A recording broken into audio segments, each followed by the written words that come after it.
Thomas Paine, Sam Adams, Benjamin Franklin. These men spoke up for what they thought was right. From their courage came such documents as the Declaration of Independence and the Constitution of the United States. From their willingness to speak what was sometimes unpopular but right, we enjoy such liberties as freedom of speech, the right to keep and bear arms, and freedom of religion. There are those who still wish to oppress our freedoms, and there are still patriots willing to stand up and defend life, liberty, and the pursuit of happiness. Men like Zeb Bell, who honor our founding fathers and what they stood for. It's now time for Zeb at the Ranch, speaking up and defending your freedoms. Brought to you by Magic Valley Les Schwab Tire Centers and all of the other great advertisers on the program. And now, Zeb Bell. And now here are our words of wisdom for this morning. Learning life lessons does not end. There is no part of life that does not contain lessons. If you are alive, there are lessons to be learned. Amen. Good morning, everybody. Here comes Kate Smith, and God bless America. On a Tuesday, call us, be a patriot, Pledge of Allegiance.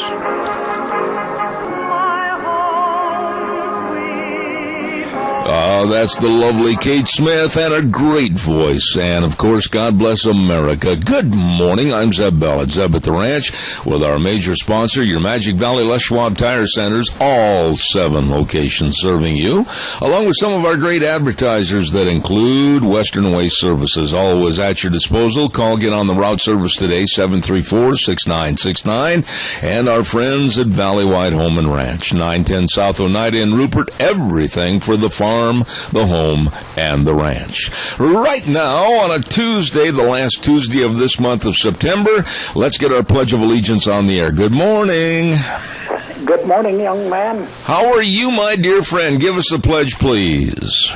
I pledge allegiance to the flag of the United States of America and to the republic for which it stands, one nation, under God, indivisible, with liberty and justice for all. Oh, Dal, you're coming in great this morning. It sounds a lot better every day you call in. I mean, man, that's great. Thank you so much. God bless you and your lovely wife, okay?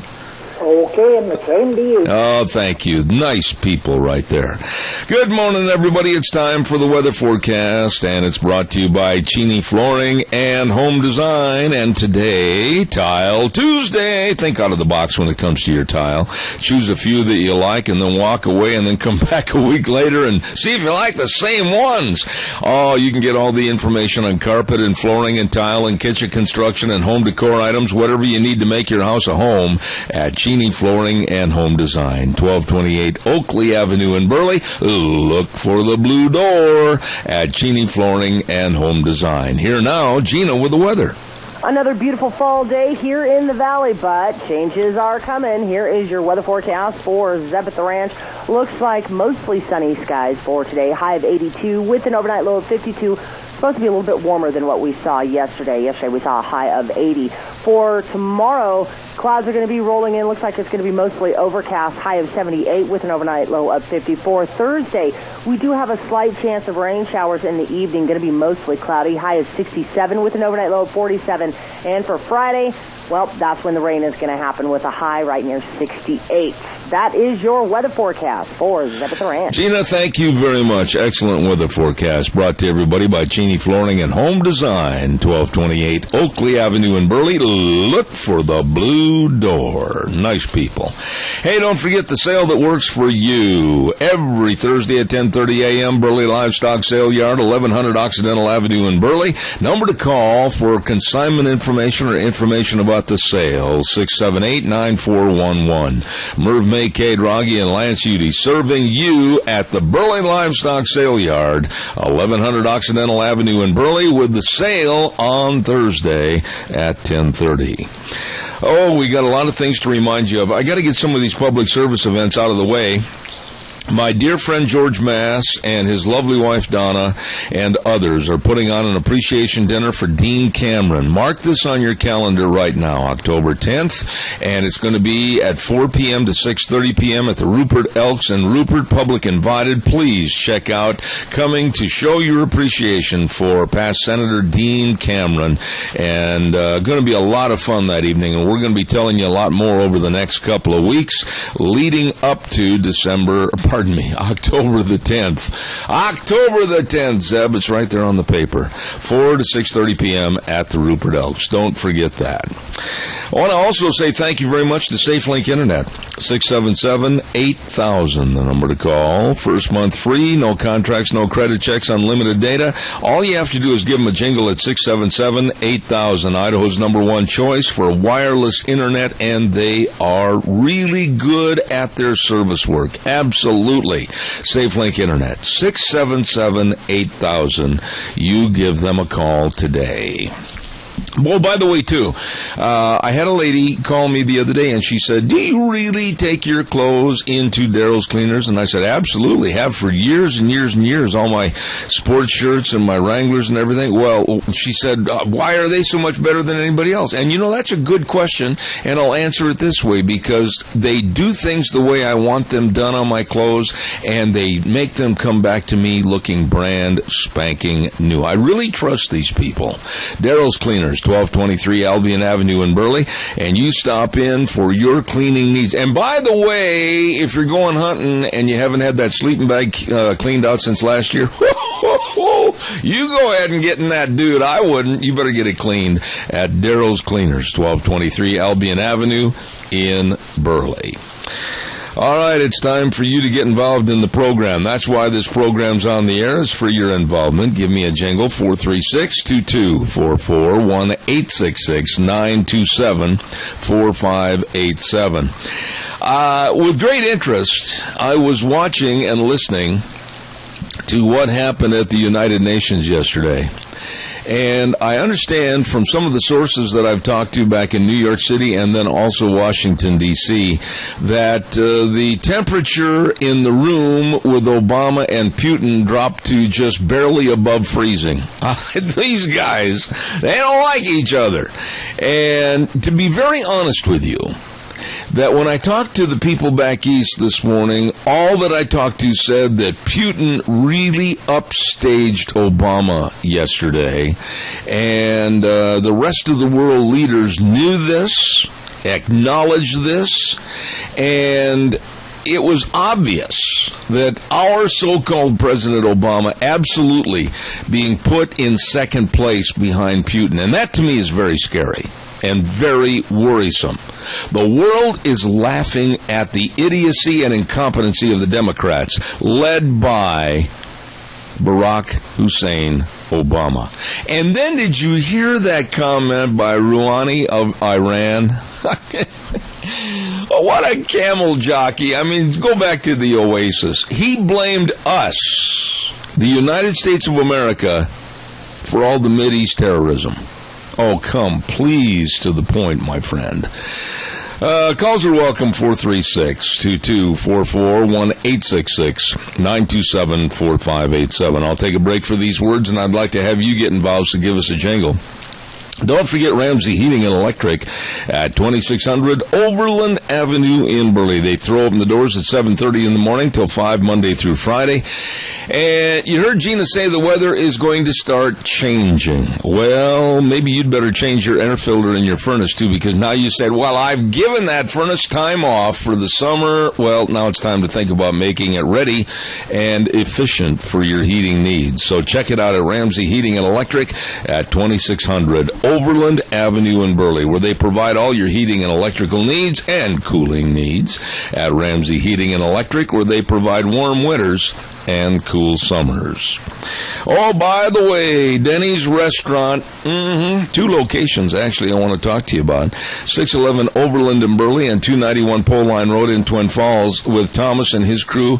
That young man, Thomas, is absolutely just running here, running there, going over here, going over there. Holy smokes, they are busy and always trying to maintain the best of food for you and the best of service. And they can do it, and they have. It's excellent. You got to get in there and check out that fantastic 4-cheese omelet. 3-egg omelet stuffed with 4 cheeses, diced bacon, and fresh veggies. Oh, man, it's good at Denny's Restaurant. You're going to love the folks. Breakfast, lunch, or dinner anytime, all the time. The home of Zeb's Lunch Bunch, Denny's Restaurant, 611 Overland and Burley and 291 Pole Line in Twin Falls.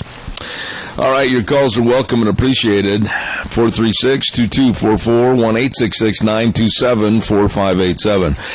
There is a new book out, and we're going to have this guy on our program. I'm trying to get him scheduled, hopefully, for next week, Ed Klein. And Ed's been on our program in the past.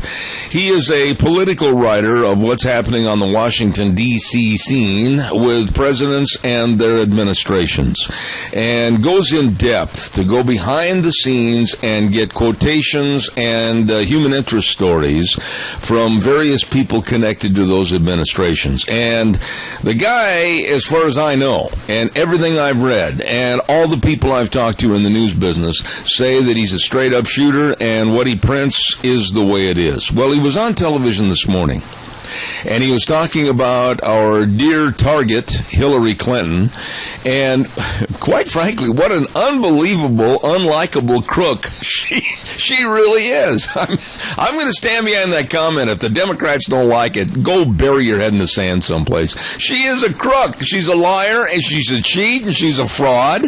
And his new book is really going to go into some of the fun facts about Hillary and Bill.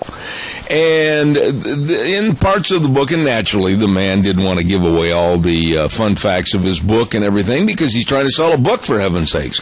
And he'll probably say the same thing when he comes onto my program. But in the new book, it went into their marriage, if you want to call it that. And absolutely, it was stated that it is just a political happening. It's nothing else. And I heard him say this morning, excuse me for the hay fever cough, that if, and we hope not, Hillary is elected as president, Bill will not live in the White House and be the first gentleman of her administration. Won't do it. Nope. It was stated by many that are very close to Bill that he will not give up his playboy lifestyle of jets, girls, and beaches. Not necessarily in that order. So there's something to read the book about. And then also, did you know, now here is a fun fact. And ladies, I'm not making this up. I noticed this about 3 weeks ago and mentioned it to Deanne. We were watching Hillary on the news, and I said, she looks different. Her skin and her face look different. She didn't have all the wrinkles and all the sags. Well, now it's coming out that Hillary arranged to have a facelift at her home in Chappaqua. Yeah, they set up an operating room, a surgery room, right there in Chappaqua, New York. And the reason was Hillary, did not want to go to the hospital, have it done. She did not want the press standing outside asking a bunch of questions. She did not want somebody coming into her room with one of those little cameras for a selfie. And she decided she was going to control the whole thing and have a facelift at her home in Chappaqua. Yep. Good old Hillary. Those are some fun facts this morning. Give me a call, 436-2244, 1-866-927-4587. By the way, with the cooler temperatures are on the way. Don't forget Valley White Home and Ranch, 910 South Oneida in Rupert. And they've got all the warmies for you. The warmies? Yeah, I'm talking about the coats. I'm talking about the flannel shirts, gloves, hats, boots, anything you need to stay warm this winter. A lot of us have to work outside. A lot of us take care of stock. A lot of us have to do all the feeding. It gets cold out there. So they've got all the warmies for you at Valley White Home and Ranch, along with all your feed needs. And I'll tell you what, they are local people serving you at Valley White Home and Ranch, 910 South Oneida in Rupert. You stop in and see them today. Valley White Home and Ranch, really nice people. Oh, by the way, I want to remind you that there is a huge, that means really big, sale coming up this next Saturday, and it is managed by Rogge Auction Company. Oh, it is going to be a dandy sale, and it's going to be as soon as I can find the paper, and I seem to have lost the paper this morning. How in the world could I do that? Here it is right here. Had it in my hot little hand. Rogge Auctions are going to have a great big sale Saturday at 11 a.m. sharp at the Hollinger liquidation sale, and this is going to be at 3800 North, 4000 East of Hanson. And I'm looking at the lineup of great tractors that they're going to have, and farm equipment. Oh my goodness, bean planters, you name it, they've got everything over there, including a great lineup of guns, great lineup of firearms. All of this and more is going to be at the Hollinger liquidation sale, 3800 North, 4000 East of Hanson, 11 a.m. sharp, this coming Saturday, October 3rd. Lunch served on the grounds. Don't miss it. What is going on out there? Nobody's called yet this morning. Come on, give me a jingle on the landline at 436-2244, 1-866-927-4587. Give me a jingle. Did you hear? I got to throw this in here real quick. An absolute genius. This guy, not the brightest bulb in the fixture, and he tried to use quite a story to authorities. There was a flight coming into this country, and a jet, and the guy gets up. This guy gets up in the jet and walks to the front of the plane and proceeds to try to open the cabin door. Now, that must have been very disconcerting to the almost 200 people on board the plane, and he tried to open the cabin door. Well, when they landed, and after the airline staff had told him in no uncertain terms, go to your seat, we're going to strap you down and hold you there, when they landed the plane and they took him off the airplane, he said, "Hey, it's cool. I wasn't trying to do anything wrong. I was just trying to get in the bathroom." He claims that he made a mistake in trying to open the cabin door, and he thought he was opening the door to the restroom. I know. There's a lot of lines, great lines, that I could say after that story, but I'm going to leave that one go. Calls welcome, 436-2244, 1-866-927-4587. Please, give me a jingle this morning. I'd like to hear from you. Barry Equipment and Rental. Hey, we're going to have old Eli on the phone, I believe, with us on Thursday. Barry Equipment and Rental with 3 locations to serve you. Twin Falls on Addison Avenue West, South Lincoln and Jerome, and 159 West Highway 30 in Burley. Holy buckets. They have got all the equipment that you need to get the job done right. Whether it's the Bobcat skid steer loaders, whether it's the Coyote tractors, whether it's those big, and I mean big, tough, big Doosan loaders. Holy smokes, they can get the job done for you. All you have to do is stop in or give them a call at any one of the 3 locations for Barry Equipment and Rental. They're open Monday through Friday, 7:30 to 5:30, Saturdays 8 to 5. They have the equipment to get the job done right at Barry Equipment and Rental. Well, gee whiz, somebody must have taken a sleeping pill last night. Give me a jingle on the landline at 436-2244, 1-866-927-4587. Whether you are a Catholic, or whether you're a Methodist, whether you're a Lutheran, whether you're a Mormon, whatever, it doesn't make any difference. What did you think? There was a little letter in the USA Today yesterday, and it was sent in by Ron Fillmore of Centerville, Texas.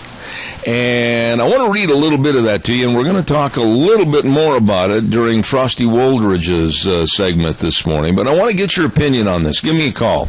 The letter said, quote, "If I heard right, Pope Francis advocated before Congress that America should essentially have open borders and let anyone who wants to come in.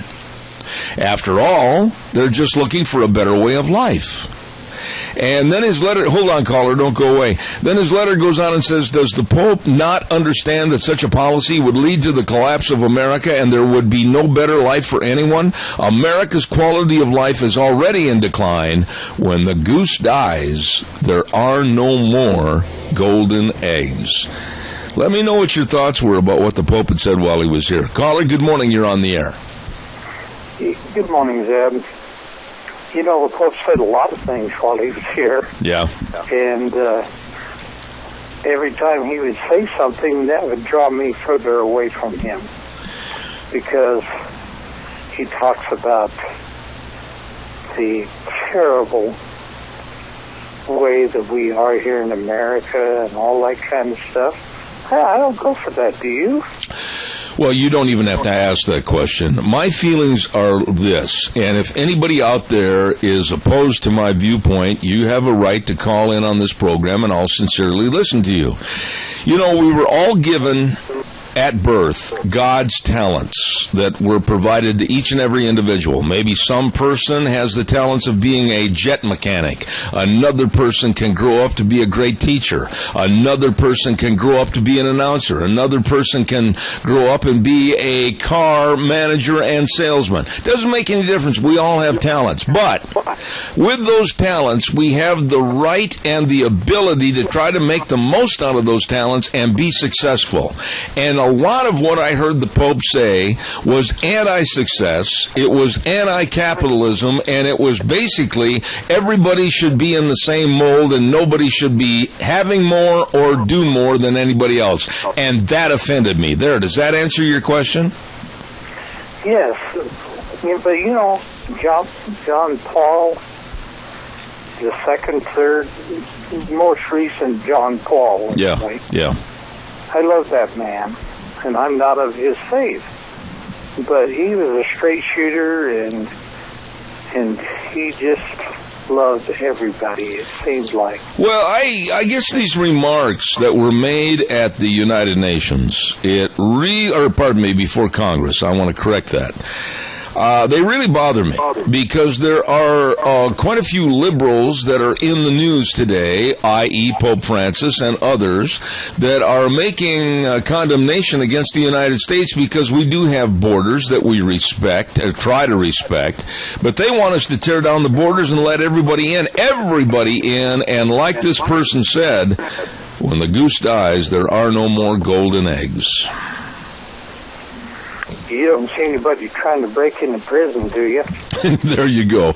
Keith, I got to do a commercial at the bottom of the hour. God bless you, man. Thank you very, very much. See you later. Appreciate it. Give me a call. Let me know what your thoughts are. I don't like anyone coming into this country. I don't care who they are. I don't care if it's Putin. I don't care if it's the Pope. I don't care if it's somebody from Czechoslovakia, Denmark, wherever, and telling us what they think we're doing wrong. And at the same venture, they're always the ones with their hands out first in case there's a calamity in the world or they're threatened by another superpower to take over their borders. Oh, come help us, please. We can't handle this. Okay, it's because of our wealth, because of our capitalism, because of our tribe, because of our initiative, we're able to help others. And I'm sick and tired of these people saying that we need to diminish what we work so hard for. Your thoughts. Hey, don't forget Mount Harrison Audiology and Hearing Aids. Now, I absolutely give the credit. I was having trouble with, a lot of it was my right ear. It was a little bit going deaf. Anyway, I went over to see Mount Harrison Audiology and Hearing Aids and have a hearing screening. And it was really interesting, quite frankly. And after that, she helped my hearing, and things are really going well. Thank you, Christine Pickup. And Mount Harrison Audiology is right across from the Minidoka Hospital emergency room. And the number to call for you to get a hearing screening, 312-0957. 312-0957. Call today, please. Please. You'll be glad you did, so you can hear what you're missing.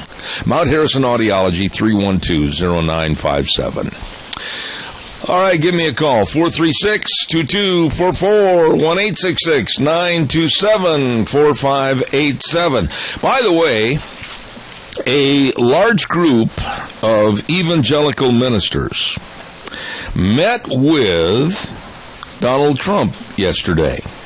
Now, I know one of the ministers, Pastor Jeffries from a Houston church, and he was on television this morning talking about the meeting with Donald Trump.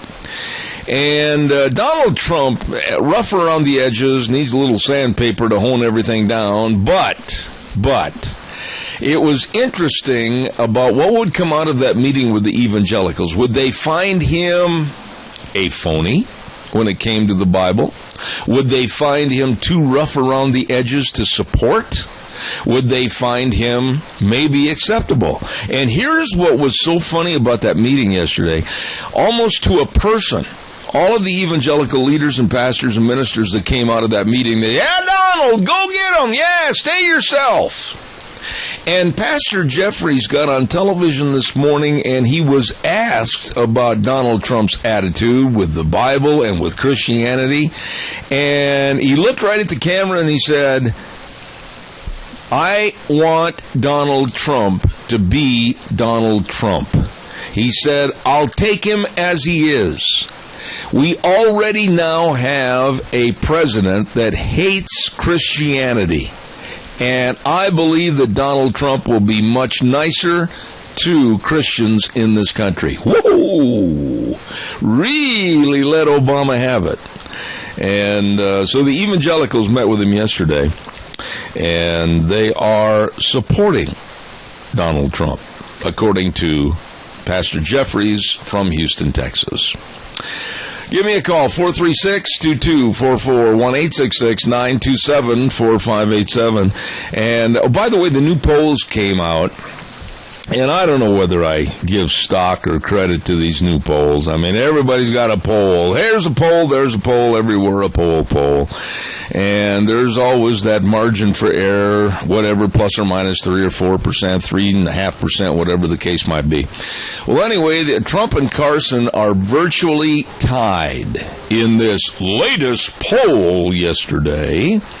And, however, they claim, the experts claim, that after what Trump did yesterday, releasing information about his economic plan, that even, this was interesting, even old salts that don't like Trump and old sages that really run him down every day they get a chance on the news, that are so-called economists, they listened to his plan, and most of them said that his economic plan is a good plan to rebuild, refurbish, and reignite some interest in our economy. And I think that's going to jump him up in the polls again. What are your thoughts? Give me a call, 436-2244, 1-866-927-4587. While I'm waiting for your call that I know is en route, I'll tell you about Ramsey Heating and Electric offering rebates on qualified Lennox home comfort systems. Whether it's a gas furnace, an air conditioner, or a heat pump, you and your family will enjoy the comfort. Yes, sirree. Call 678-0459 and learn how Ramsey Heating and Electric and Lennox can save you money at Ramsey Macy's, they sell warm winters and cool summers. By the way, also, this is really, really important. We're going to have this gentleman on our program tomorrow at 10:06, Pastor Shahram Hadian. And last night he spoke at the Eastside Baptist Church on Eastland Drive in Twin Falls. Tonight, he's going to be speaking at the Magic Valley Evangelical Church in Jerome at 821 East Avenue H. And he's talking on the subject, Chrislam exposed the lie that there is a common God between Christianity and Islam. And I cannot wait to have this man on my program tomorrow. Very interesting. Pastor Shahram Hadian. Good morning, caller. You're on the air. Good morning again. Is everybody still asleep? I don't know, man. I put my deodorant on. I wash my face, comb my hair. Holy smokes, I can't figure it out. Well, you know, about Donald Trump, this idea of anybody making less than $25,000 a year, you know, no taxes, Yeah. won't even have to file. Yeah. But who's going to take care of these other things, like our roads? Of course, we have licensing for automobiles, and we pay some for that, but there's got to be some more money come from somewhere, and if he starts hitting the rich too hard, I go back to what Romney said, was that you never have seen a poor man give you a job. Well, just let's wait, though, for a second, Keith. You haven't read his tax plan. I haven't read his tax plan. We don't know the ins and outs of it. We don't know the discounts. We don't know who's going to be susceptible or liable for paying more of a percentage. We don't know anything other than what was released in the news yesterday. However, that being said, I believe that Trump was trying, I'll underline that word trying to imitate and possibly emulate what Reagan did when he was the president. I think that tax plan of trying to stir economic growth, actually it worked once, why can't it work again? Well, it can, but, you know, like if your boss says, work hard, and you work hard, and you don't get paid anymore, then pretty soon you quit doing it. Well, no, that's true, too, but honestly, this country is too great. It's too great to let the Democrats and Obama's administration tear it down like they have in the last 7 years. It's just too great. We have got to get rid of this idiocy and this incompetency that has run us into the ground. By the time he takes his suitcase and packs it in 478 days and lets the doorknob hit him in the posterior when he leaves the Oval Office, we'll probably be $21 trillion in debt. We've got to stop this insanity. Absolutely. But to change it just a little bit, if McCarthy is named for the Speaker of the House, what about this scandal? Is it true that he's having an affair with one of the other congresswomen? I'm not going to get into speculation on that at all. I don't even respect speculation on what if or is this happening. I only deal in facts. But I will tell you that I am not in favor of him getting the job as Speaker of the House purely because I don't like him. I don't like him and I don't trust him. I think he's too much of a yes man. My suggestion is that they wake up, smell the coffee, and put Trey Gowdy in that position. That would be a good choice. All right, my friend. All the way there. I got to run. Thank you so much. Thank you. Appreciate it. You bet. Bye. Yeah, I'm not a big fan of some of the names that have come up, but one name that I think would stand up, stand tall, stand firm, and look right into the face of the opposition and not blink would be Trey Gowdy. I'd love to see him take over that position of Speaker of the House. Burley Physical Therapy and Rehabilitation, 1263 Bennett Avenue, Suite 2 in Burley. The number to call, 678-1191. Yes, now, here is what they can do for you. They can help you through physical therapy, through exercises, through the hydrotherapy pool, to get back to feeling and acting like you. They help me. They help me. They can help you. Absolutely. They have got some of the best physical therapists anywhere anywhere. I'll just let it go at that. Anywhere. Right there at Burley Physical Therapy and Rehabilitation. And all you have to do is call them at 678-1191. That number again, 678-1191. Burley Physical Therapy and Rehabilitation. Please take my advice and call them today. You know, I have to laugh. Some days we are deluged with phone calls, and I cannot possibly get hardly anybody and all the people on. And then other days, what are you folks doing out there? Sleeping? Come on, give me a jingle. 436-2244, 1-866-927-4587. I got a little story here that I want to relate to, if I can find the doggone thing. Oh, here it is. And it's about a baseball player that I had a lot of respect for when he was pitching for the Red Sox and also for the Diamondbacks.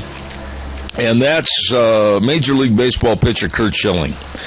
Remember when Curt Schilling was bounced off the air at ESPN? I'm just going to give you some, little synopsis, and it's not going to be too formal. Curt Schilling does not like the way Muslims are coming into this country and trying to impose their Sharia law and everything, and he doesn't like what they're doing with ISIS and Al-Qaeda and what's happening with them over in the Middle East and the absolute destitute of any personality or humaneness with the beheadings and the treatment of the women, etc. And he came out and he compared ISIS and Muslims belonging to that group, the same as what happened in Nazi Germany in the 40s.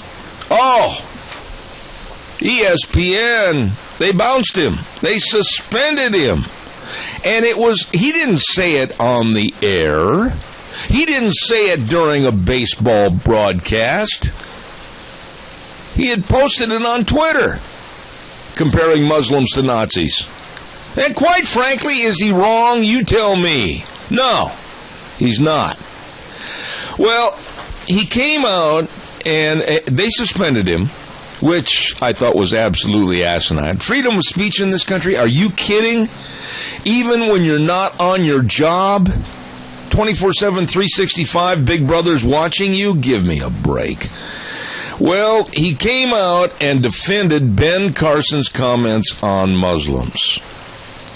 And I tell you, I just absolutely admire Curt Schilling because he's not going to stand by, and he's not going to stand back, and he's not going to have Big Brother or anybody else dictate to him. He said, I have 1 year left at ESPN on my contract, so I would assume as of right now, yeah, I'd be back. If not, I'll figure something else out.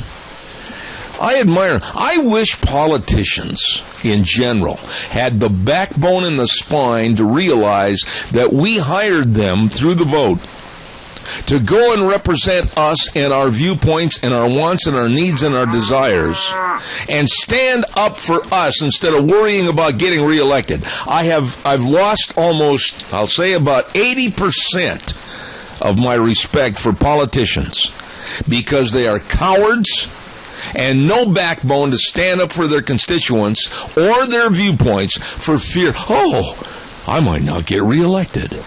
Good morning, caller. You're on the air. Yes, good morning, Zeb. How you doing this morning? I am fantastic. Thank you. Putin's having a great time meeting with Barack Obama at the United Nations because it reminds me of a cat playing with a mouse before the kill. Yeah. And, he's making Obama look like a fool in front of the entire world. Well, it didn't take much doing, I'll tell you that. I know that. And, I really don't know where this country's going. And I hope, and I'm with you on this Gowdy. Yeah. I love the guy. You know what I would have... We need him up there. You know what I would have done yesterday, Tony? I didn't mean to interrupt you, pardon me, but you just made me remember something. At the room at the United Nations, when both Putin and Obama were being introduced to go into this room for a photo session, did you see that? No, I don't recall it. Okay. Well, anyway, they walked in the room, and Putin stood on the right side of Obama, and automatically, when they took their positions, Obama stuck his hand out for Putin to shake. Now, I know you're going to think less of me for saying this, but I would have stood there and looked Putin right in the eyes, and I wouldn't have extended my hand. I'd have made him feel so nervous. I'd have made him feel so uneasy. I'd have made him feel like, what in the world is going on? I'd have just stood there and stared at him and forced and coerced him into making the first move. That's the way I am. I just think Barack bowed to Putin. Oh, he did. He does that to everybody. You know, where this is going right now is Putin is doing everything he can to make Russia the number one nation throughout the world. Mm-hmm. And look at the mess that we've got in the Middle East that I don't think we can ever solve back to our favor or our allies' favor because of the absolute ineptness of this administration and their being so bent over backwards and conceding power to the wrong people. Well, the Middle East is finished as far as we're concerned, and Israel is in the greatest danger they've ever been because of Barack Obama's stupidity. No, I can't argue that. That's an excellent point. Thank you. Tony, always good to hear from you. God bless you and Mary. Thank you. All right, thank you. Come on, calls are welcome. 436-2244-1-866-927-4587. I'll get the weather in here, and then you are going to be on the radio. How about that? Give me a call. Weather brought to you this hour by Mad River Laser. 502 East Street in Rupert. You know, I just absolutely am fascinated by people that have an artistic flair. I mean, they can do things that just... they made business cards for me out of wood. You know, the little wooden business cards burned into wood. They are so unique. I love them. And they've got custom-made Christmas ornaments. Not too early to be ordering them. Better get in there today. Mad River Laser. 502 East Street in Rupert. Caller, don't you dare hang up. I'll be right there. Here's Gina with the weather. Another beautiful fall day here in the valley, but changes are coming. Here is your weather forecast for Zeb at the Ranch. Looks like mostly sunny skies for today. High of 82 with an overnight low of 52. Supposed to be a little bit warmer than what we saw yesterday. Yesterday we saw a high of 80. For tomorrow, clouds are going to be rolling in. Looks like it's going to be mostly overcast. High of 78 with an overnight low of 54. Thursday, we do have a slight chance of rain showers in the evening. Going to be mostly cloudy. High of 67 with an overnight low of 47. And for Friday, well, that's when the rain is going to happen with a high right near 68. That is your weather forecast for Zeb at the Ranch. No, Gina, thank you. Brought to you by Mad River Laser. Nicole and the crew at 502 East Street in Rupert, right on the square. Stop in and see them today. Caller, thank you for your patience. You're on the air. Go ahead. Zeb, this deal with Boehner, I think John Boehner stepped down, and I think he really stepped down about 4 years ago when he started bowing and giving in to Obama all the time. I can't argue that. What good, honestly, let me ask you a question. Don't you hang up. What good did electing all the Republicans do for us when they never showed any initiative? They never showed any courage. They didn't stand up to the president on Obamacare. They didn't stand up to the president on the Iranian nuclear deal. What good have they done? Nothing. Zero. Zilch. And how do you feel about that going into the 2016 election, knowing that they didn't do anything, but knowing also that we can't possibly let another Democrat in that office? It's a bad deal either way you turn. I know it, but hopefully, with a little prayer, no, check that, a lot of prayer, things can be turned around. Thank you so much. Okay, see you, Zebra. All right, yeah, and he's right. You know, later on this morning, to solidify what we're talking about right now, is we're going to be talking to Bill Walton, and Bill is the Vice President for the Center of National Policy. And we're going to be talking about that. What good did it do for the Republicans to take over the power of the House? What good did it do? Really, in the Senate? What good did it do? Nothing. They haven't shown any backbone. They haven't stood up. They haven't beat their fist on the desk. They haven't gone in front of the TV cameras and said, this is going to stop and we're going to make the Oval Office listen to us. They didn't do any of that. It's kind of the, oh, well, let's not make a ripple. Let's not make a wave. Well, believe me, they haven't done anything. Good morning, caller. You're on the air. Zeb, hey, I don't know if you've talked about this or not. I've been very busy this morning. That is no excuse. Send your check or money order or credit card number to Zeb at the Ranch in Murtaugh.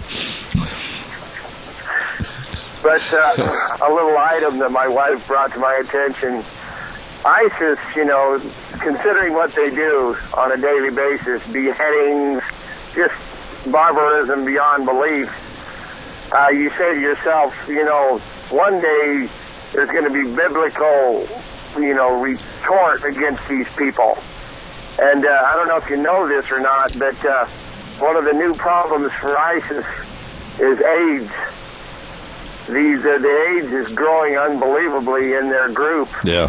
And whether or not it's from sex slavery or bisexual activity, this is a real issue that is being covered up by the mainstream media. And, of course, you know, ISIS and the Islamic State would not want anybody to actually know about this because it's such an embarrassing thing for them. You know, wait a minute. Stop. Embarrassing. I don't give a rip with the sin, the filth, and the sleaze and the absolute inhumane attitude that they have. I couldn't care less. They're vermin.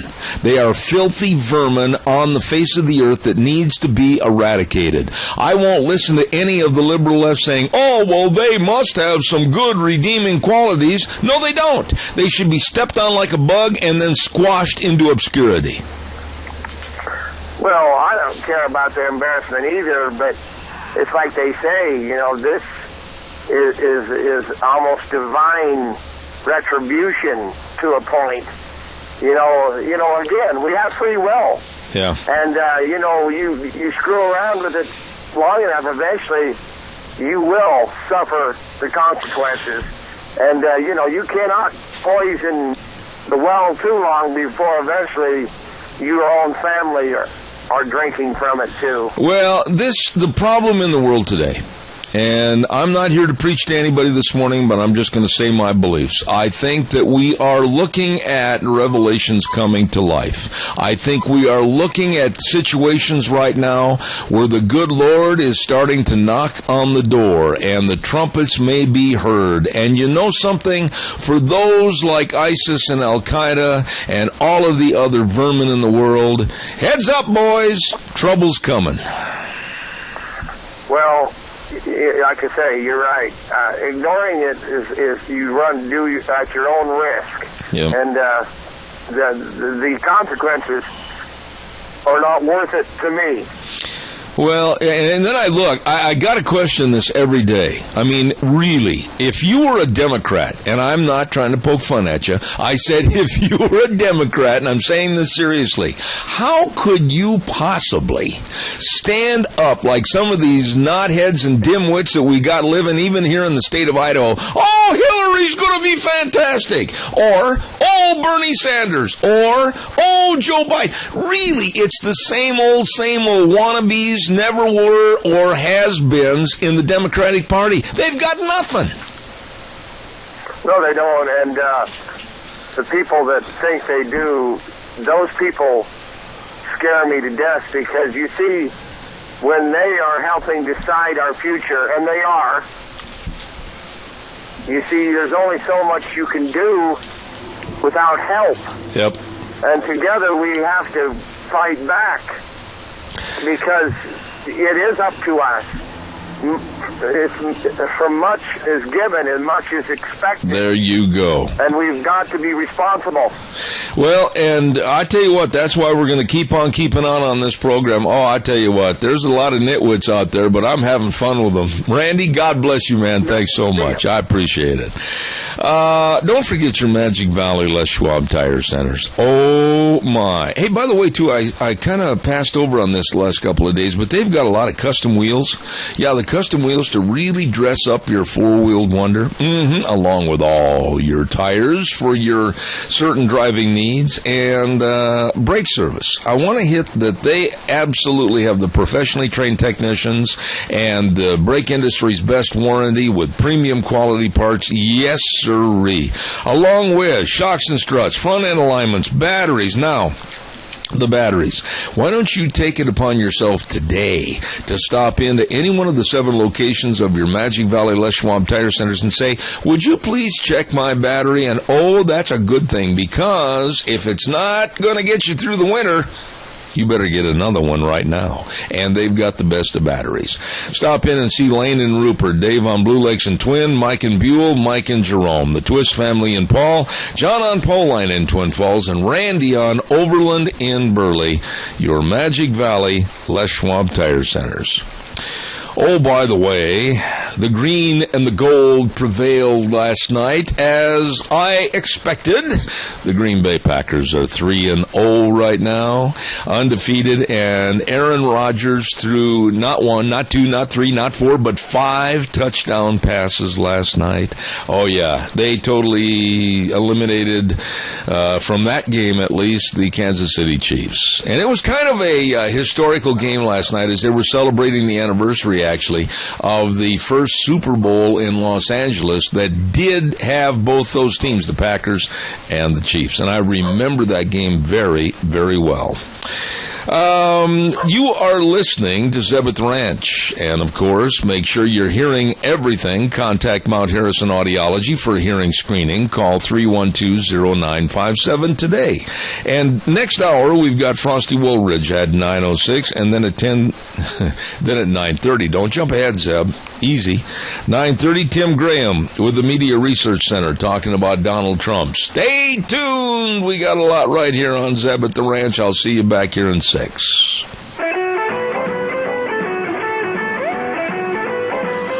Oh, welcome back. Zeb at the Ranch. I'm Zeb Bell. My engineer is Old Wheels over at the main studios. Kid does a great job.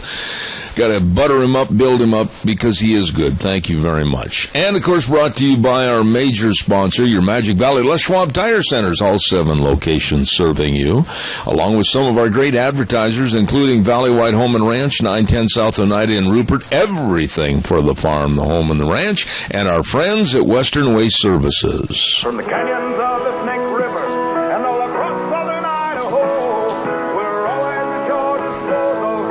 Western Waste Services, we care about our community, our resources, and this great land.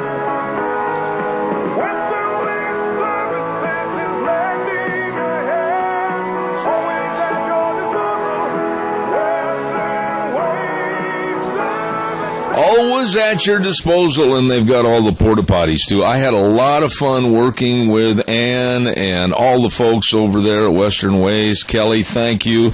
Putting together that new TV commercial about their porta potties. Well, it's true. I'll tell you what, they can help you. Locally owned and operated. Western Waste Services, always at your disposal. The number to call, 734-6969. You call them about the porta potties, the dumpsters, or you can talk about, of course, the route service. Oh my, they can help you because they are always at your disposal. Western Waste Services, 734-6969. Let's see what else. Oh, don't forget, too, I want to remind you that we're going to have another Denny's Game of the Week coming up on Thursday, where you can pick the winning high school team and the closest to the final score and possibly win a Denny's Grand Slam breakfast at Denny's, 611 Overland in Burley. Really, really good, folks, and great food, too. Hey, Hanson Mortuary, 710 6th Street in Rupert, with our dear friend Joel Heward, the manager, operator, and his family and his staff. And you know, they serve you and your family. When there's the passing of a loved one, I mean, everything is in such a tumultuous nature. I mean, you don't know what to do, how to dot the I's, cross the T's. They can help, they will help, and they do help. please give them a call at 436-5636. And they always treat you and your family with the highest ethical standards with unquestioned integrity. Hanson Mortuary, 710 6th Street in Rupert, 436-5636. You know, I'm very blessed to have dear friends that really care, and many of which are guests on this program. This next man has been a friend of mine for years and years, and I just absolutely thank him. And that, of course, is Frosty Woldridge from Golden, Colorado. Good morning, Frostman. Well, good morning, Zeb, and to each listener, thank you for sharing these mornings together. I feel like we are almost sitting around the campfire together discussing what's really going on in America among friends, and that we hopefully help each other, we support each other, and we literally take action together to make a difference. And that to me is very, very important, because we are the heart of America. We are what makes America work. We are what makes America thrive, and we are what keeps this country all that it is today. And so it's always an honor to work with you and share with each listener.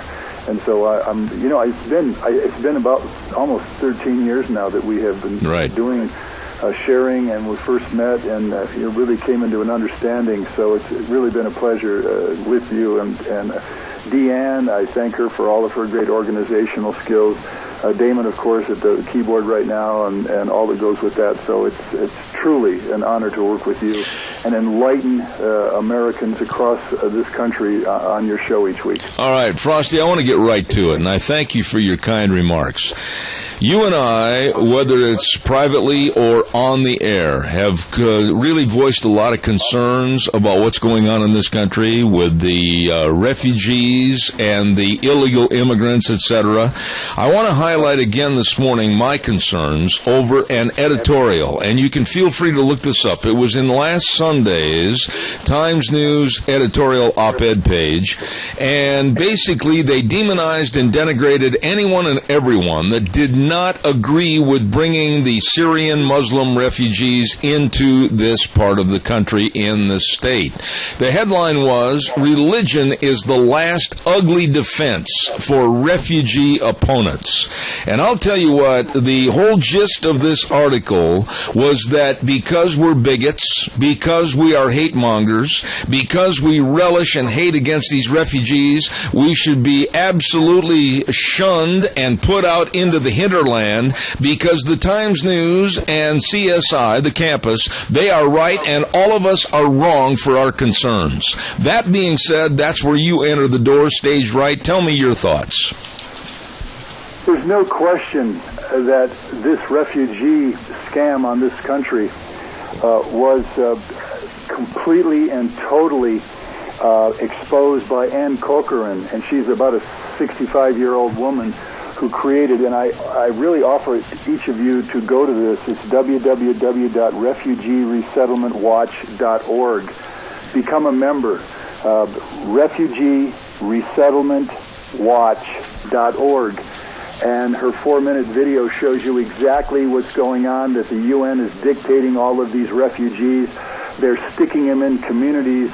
I just got a letter from one lady in a community where they don't even have 500 people in the community somewhere in Pennsylvania, and they're sticking 200 of these refugees into that community, and they don't have any way to deal with them.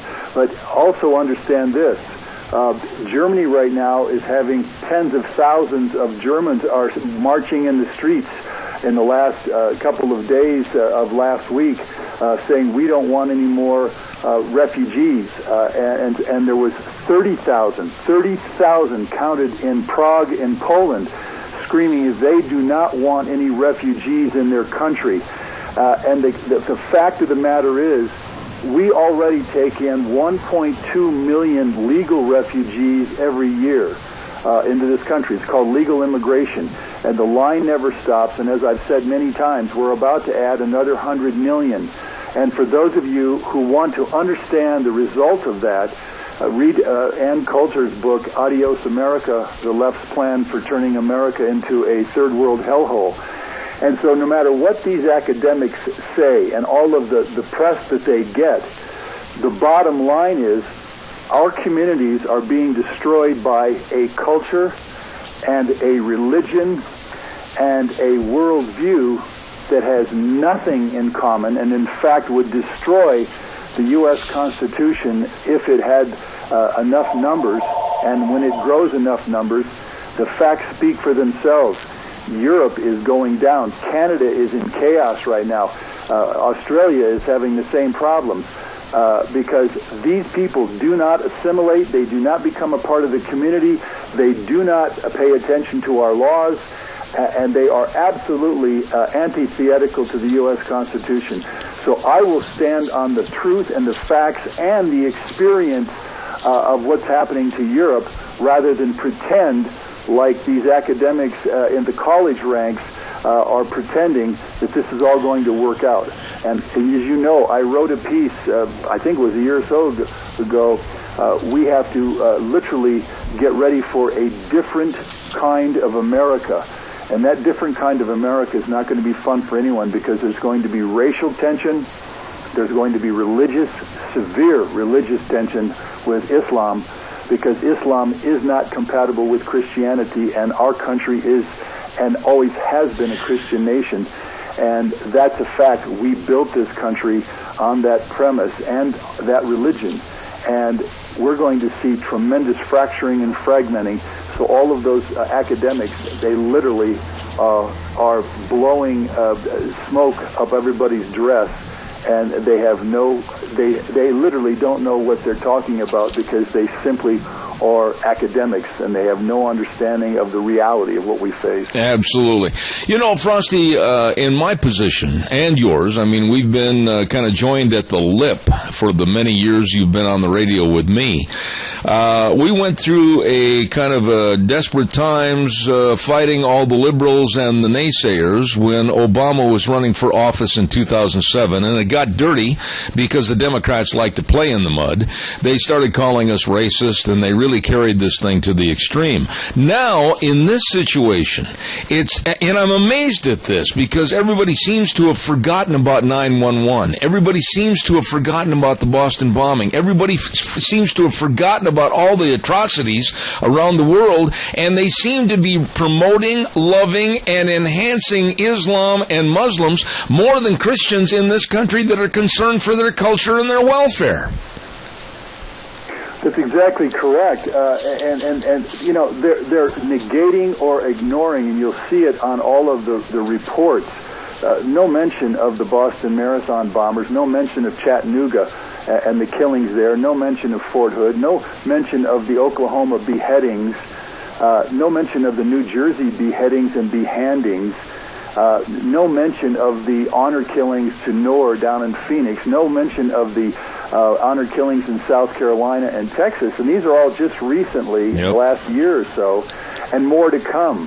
And it's amazing how the academics and all the rest of these characters literally find ways to completely ignore the realities of what we're facing.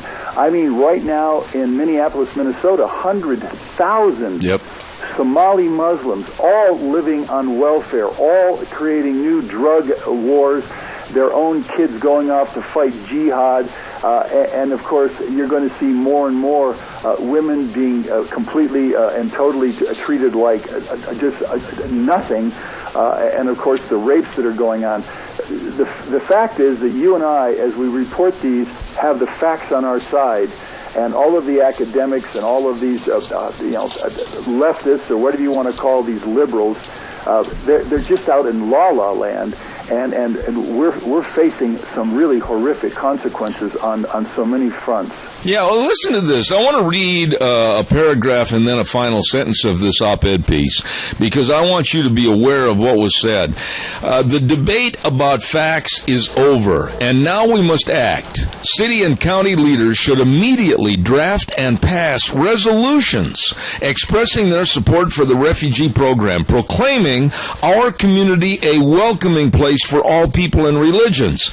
And at the last sentence of this editorial, it says, and we simply cannot allow hate to prevail. Now, see, we're all lumped as haters. We're all being lumped and denigrated as the left is so good at, like with the Clinton administration. If you don't agree with us, we're going to come after you and lump you into being a hate monger, etc. I'm not going to give up on this because I think it's absolutely ludicrous what's happening in this country, and we're giving away our culture and our moral values and, quite frankly, you may agree or not, our Constitution. Well, we certainly are. And notice this. This is a fact that Qatar, certainly Saudi Arabia, Pakistan, all the way down the line, all of these Muslim countries are not taking in any of these refugees, any of them. And again, as I've said, Africa is on course to grow from its current 1 billion people to 4 billion. That's B as in boy. Ladies and gentlemen, every person listening, Africa is going to go and grow from 1 billion people right now. Within 80 years, UN projections for their population, they will hit 4 billion. Do we think we can absorb all of those refugees from that country or any other country, such as India and or China, and continue to absorb them into this country and think that we're going to survive as a culture, as a religion, as a single language country, as a single worldview of Americans? And the answer is no. And do we think we're going to survive? They always say that Muslims only have 5% jihadists. Well, if you get 10%, if you get 10 million Muslims in this country and you have 5% that are jihadists, you've got hundreds of Chattanoogas. You've got hundreds of Boston Marathons. You've got the Times Square bomber. You've got more, because that is how that religion operates. It is a violent religion. And I've written about it. You can go to newswithviews.com. I've got a 3-part series on the most violent religion on earth, Islam. And I only bring the facts. And it has nothing to do with hate. It has to do with facts. The Muslim religion, the Islamic religion, is literally the most barbaric and violent religion on the planet. It treats its women with incredible violence. 10,000 women are killed through honor killings in moderate Muslim countries today. Saudi Arabia does not give women the right to walk out of their house, drive a car, vote, or get an education. That's what Islam is. Am I giving you something to hate? No, I'm just simply giving you the facts. That's right. And there's no way that any of those people at the university there that want to bring in all these Muslims can literally defend that kind of behavior and call those facts hateful. They're simply facts, and that is what I bring you, the facts. Yeah, and there's something else I want to mention, too. It seems like everybody from outside of our borders, and even the liberal left within inside our borders, wants to do away with our borders. As a matter of fact, I saw this letter in USA Today yesterday, and I cut it out, and it was very well written. Please allow me to read the 2 paragraphs, Frosty, and then I want you to respond. Quote, unquote, if I heard right, Pope Francis advocated before Congress that America should essentially have open borders and let anyone who wants to come in. After all, they are just looking for a better way of life. Does the Pope not understand that such a policy would lead to the collapse of America and there would be no better life for anyone? America's quality of life is already in decline. When the goose dies, there are no more golden eggs. Your response, Frosty. That's exactly correct. You know, the Pope, once again, I wrote a piece on the Pope. If you want to save humanity, start advocating for birth control, because the Church has been the biggest provocateur against birth control since 1960 when the pill came out. And if you look at all of the Catholic-dominated countries other than America where Catholics use birth control, in fact, that has been shown because, in fact, the Catholics have the lowest birth rate, around 1.6 or 7 in this country, because Catholics in America, who are enlightened, of course, use birth control so that we average only 2 children per woman in this country. That has been happening since 1940, and that's what stabilized our country. But if you look at places like Haiti, a tiny spit of land in poverty and illiteracy and Catholicism reign, they're headed from 9 million to 12 million here on that tiny little spit of land, and there's no hope for them. And that's because the Pope and the Catholic Church absolutely disdain birth control. And that's the great tragedy, is that the Pope speaks with forked tongue out of 2 sides of his mouth, because he's one of the reasons for all of these refugees out of these countries that simply don't practice birth control. And that's a fact.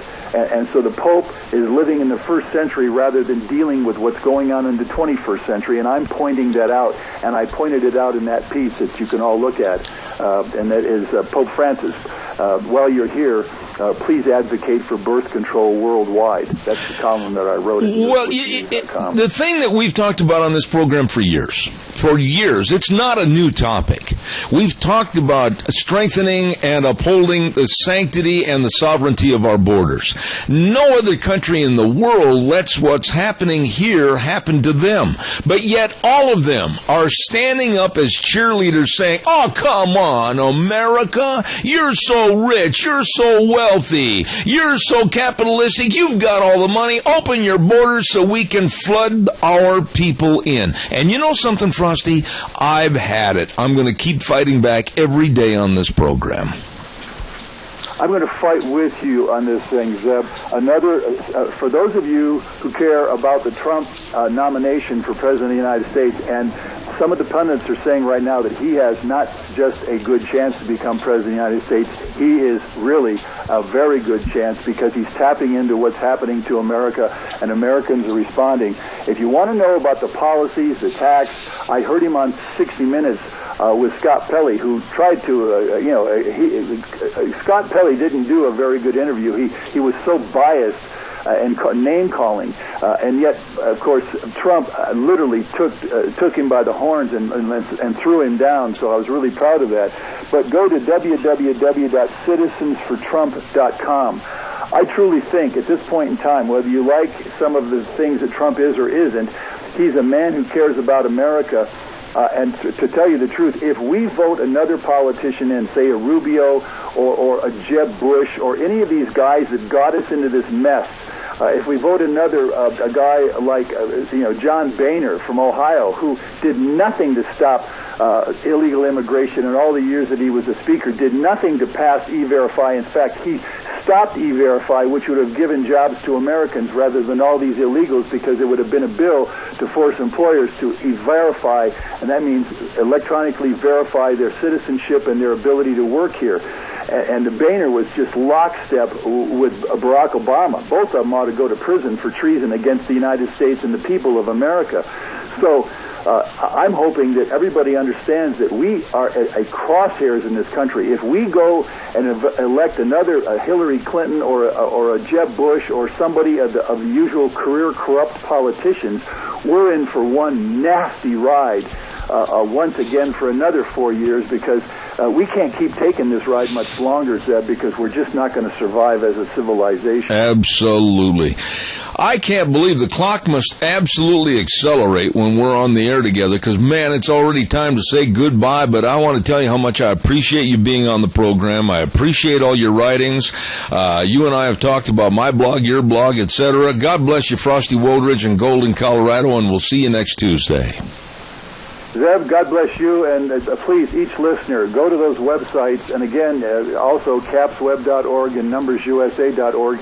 Collectively empower yourself by getting to the websites that are making a difference to stop these career corrupt politicians from completely ruining your children's future and the future of our country. Zeb, it's always an honor, sir. All right. Amen, brother. Thank you so much. Frosty Woldridge, dear friend, Golden, Colorado. I swear, they're doing a great job.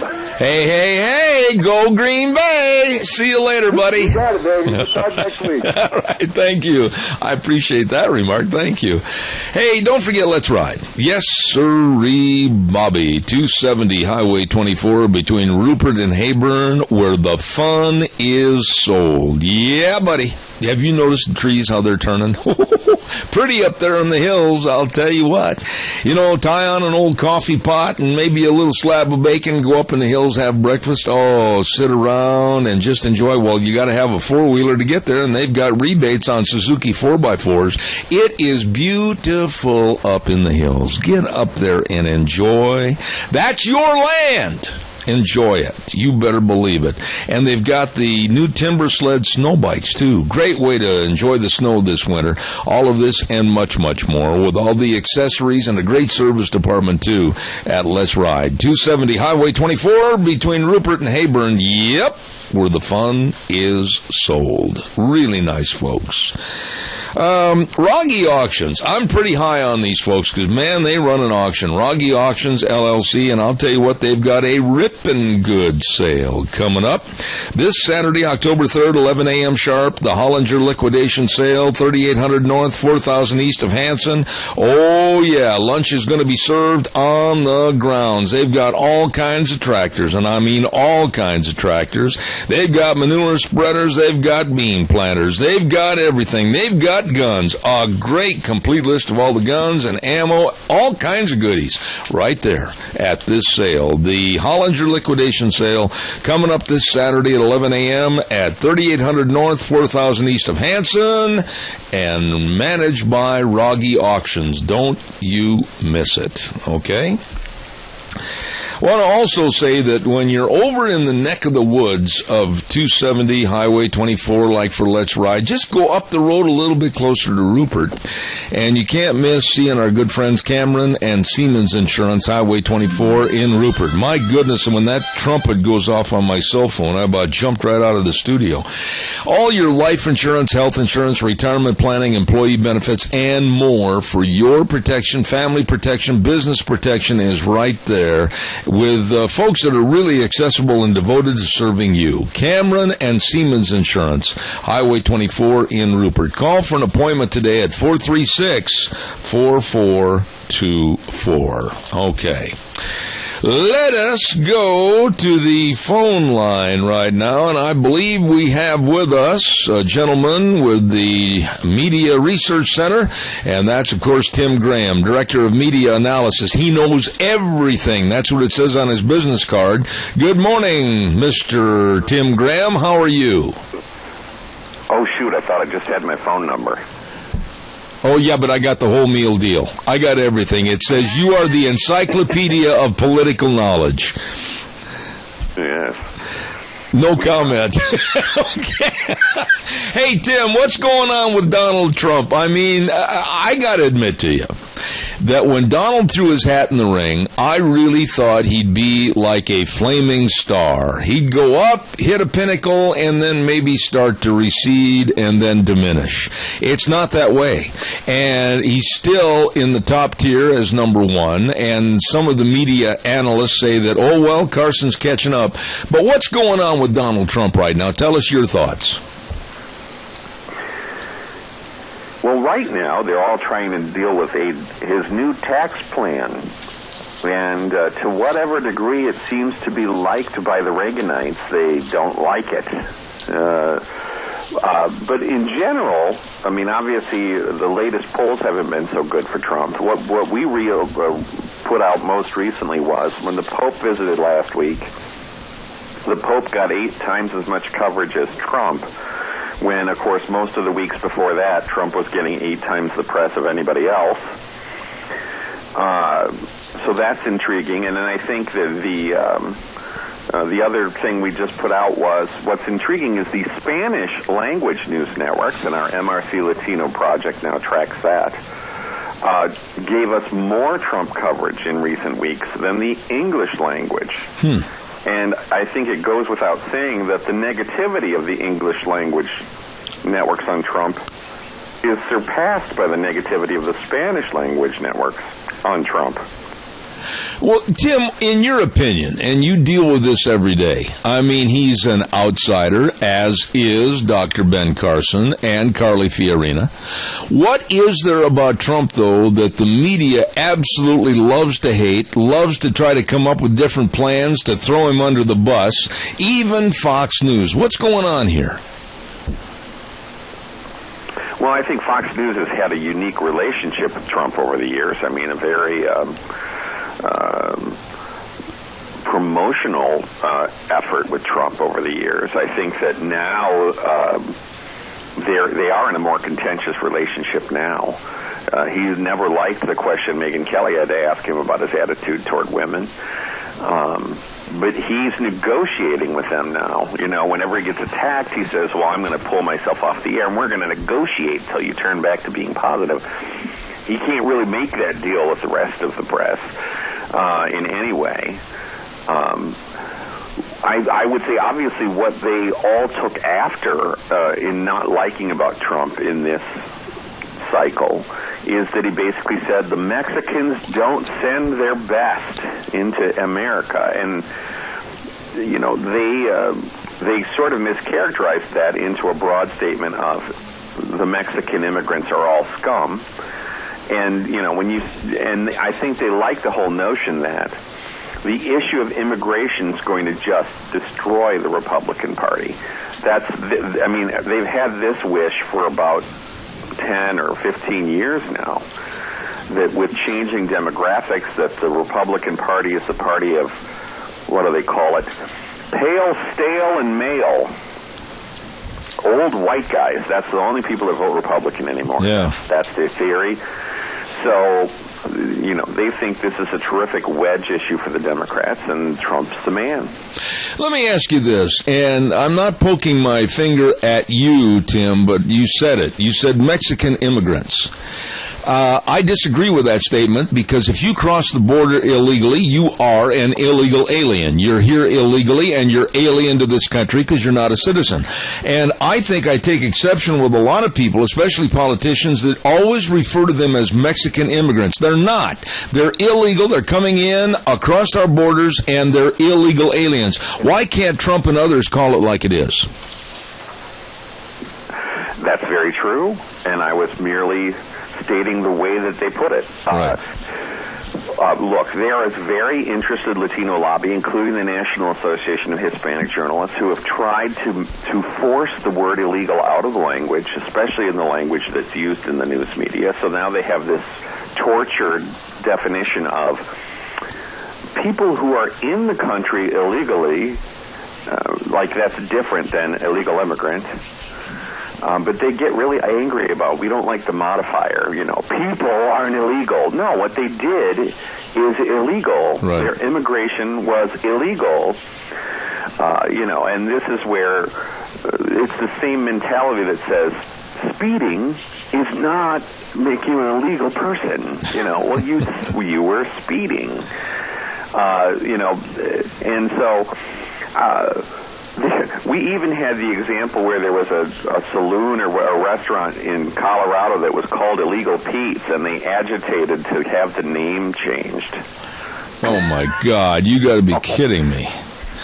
You know, this is... So this is how they, you know, they have... Well, look, let's face it. They consider that to be negative. It's bad public relations. We don't like it. We'd like to call them undocumented citizens or something, you know, and they always want to use some euphemism. And then, of course, there's the whole notion that people they call undocumented actually have documents, so that's a pretty bad thing. So now they're going for unauthorized. Uh-huh. And, you know, this is the most... Trying for a new public relations word. This is what the media battle is about. Which adjective would you like today? What? Well, we would like the adjectives that make them sound positive. Yeah. And the idea that illegal isn't A, accurate, you know, B...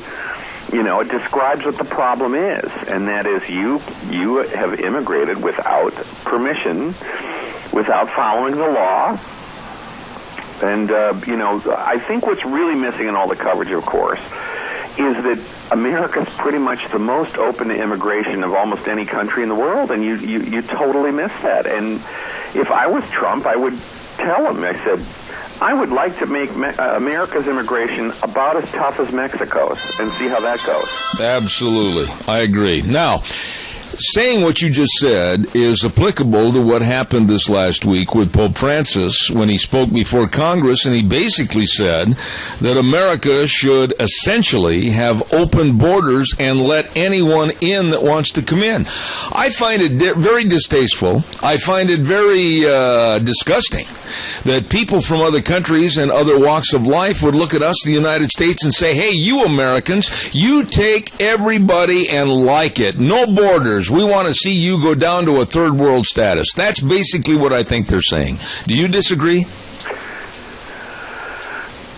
Well, I would say that I think that the Pope is sort of saying the same thing to the European countries right now who are taking a lot of migrants from Syria. And that is that somehow it is your Christian duty, even if you're not Christian, to take in, migrants. And I think that obviously, I think what's always missing in that sermon is the notion that the migrant themselves have to consider, is my migrating into this country innocent? Is it imposing on people? The idea that an immigrant is always some sort of innocent, blameless person, I think misses the boat. And yes, I mean, again, if the Pope is chastising America for this, he's going to be chastising pretty much every other country in the world. Yeah. I'm just saying I think he is sort of doing that right now to the nations of Europe. Let me ask you this question, and I heard this last night, and I cannot remember the name of the writer for the New York Times that made this statement. But he was asked about Donald Trump, and he did not like Donald Trump. He kind of mocked Donald Trump and everything that he stands for. And then the question was asked, if he ran against Hillary, Donald Trump being the he, what would happen? And the New York Times writers laughed, snickered, and said Hillary would smoke him. It wouldn't even be close. Why? Why do the liberals, especially this writer for the New York Times, why did they think that America would all of a sudden, between Trump and Hillary, all would go towards Hillary's side? Well, I think you have your usual liberal arrogance there, and that is that, look, Trump is inexperienced. Trump has not served in public office. And obviously, if you look at who's at top of the polls in the Republican Party right now, that's all the people who have no experience are the ones that are in front. There is nobody running on the Democratic side who doesn't have long experience in government. People who want to run the government and who want the government to run America around think that experience in government is the most important thing. And the only thing that's more important than that is believing that the government does everything right and should be imposed everywhere.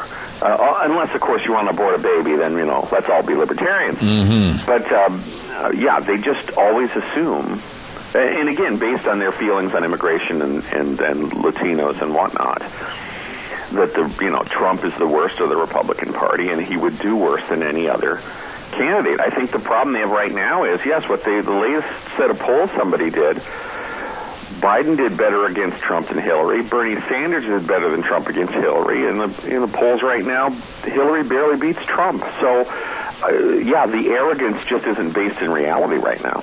With all the baggage, and I'm trying to be polite when I'm talking about Hillary, with all the baggage that the Clintons have over the many years in politics, from Arkansas clear to the White House, and her attitude and her defiance on the emails, the attitude and defiance on Benghazi, her attitude and defiance that she's basically the queen of mean and she's going to act any way she wants. How can the Democrats and how could America possibly think about putting that person in the Oval Office? It astounds me. Give me your thoughts. Well, if you're a Democrat, you say that every Clinton scandal is a fake scandal. Oh, okay. And I think obviously I am someone who spent decades analyzing the media coverage of the Clintons and the Clinton scandals, and there's so many scandals, the average person couldn't in any way attempt to name them all, to list them all, to explain what they're all about. I think the whole point here is, the fact is, yes, the scandals follow them. The baggage follows them. Scandals, there's a new one. Every couple of weeks there's a new one. And so I think the whole idea is, if you think you're going to elect a president and try to say she has a deep well of character or integrity, I think that this whole pile of scandals basically lines up the fact that the Clintons are sleazy people who think they're above the rules. I think that's pretty simple, and I think the average voter, regardless of their party, is going to figure that out. I appreciate your candor and your honesty. You're always welcome on this program. The Director of Media Analysis for the Media Research Center, Mr. Tim Graham. Thank you, sir, and I'll be in touch and have you back. Thank you so much. Alrighty. Take care. Bye-bye. Enjoyed that. Very interesting conversation. Tim Graham, Director of Media Analysis for the Media Research Center. And I do a lot of work with those folks back east in Washington and New York in their offices, and they supply a lot of interesting people on my program, and I certainly appreciate them. Thank you very much.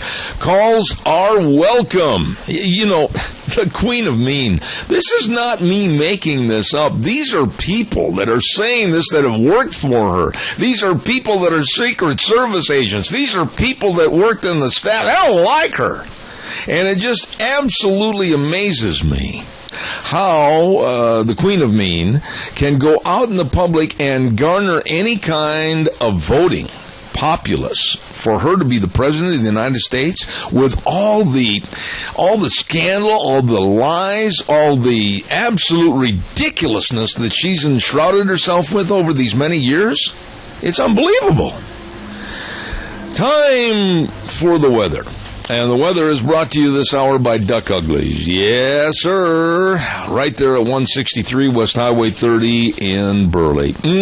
Great place to go for a delicious meal for you and the family. Yes, a family place and great entertainment, too.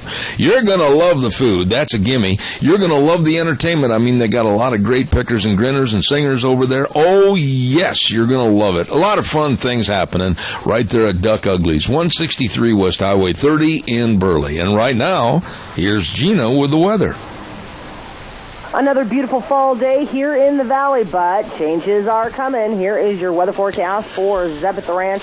Looks like mostly sunny skies for today. High of 82 with an overnight low of 52. Supposed to be a little bit warmer than what we saw yesterday. Yesterday we saw a high of 80. For tomorrow, clouds are going to be rolling in. Looks like it's going to be mostly overcast. High of 78 with an overnight low of 54. Thursday, we do have a slight chance of rain showers in the evening. Going to be mostly cloudy. High of 67 with an overnight low of 47. And for Friday, well, that's when the rain is going to happen with a high right near 68. That is your weather forecast for Zeb at the Ranch. Thank you, Gina. Brought to everybody by Duck Uglies, 163 West Highway 30 in Burley. Great place to take the family. Delicious meals and super nice, fun entertainment to listen to also at Duck Uglies, 163 West Highway 30 in Burley. Your turn. Give me a call, 436-2244, 1-866-927-4587. Come on, give me a jingle. I'd like to hear from you about anything you want to talk about in the next 9 or 10 minutes, so give us a jingle on the landline.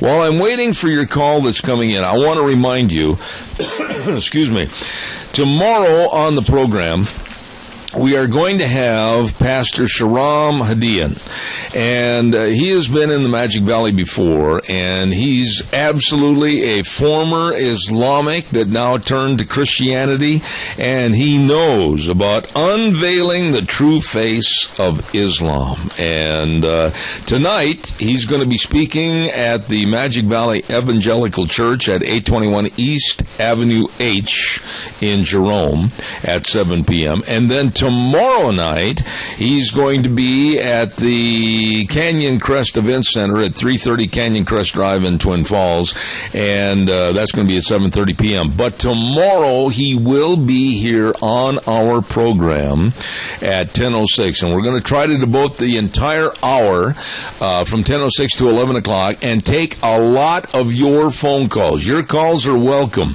and we're going to have him on the air tomorrow, and I can't wait to have this gentleman be a part of our show. I've talked to his people on numerous occasions, and he's looking forward to coming on my show, and we're looking forward to listening to him tonight at the Magic Valley Evangelical Church in Jerome, and tomorrow night, the Canyon Crest Event Center. Don't you miss it.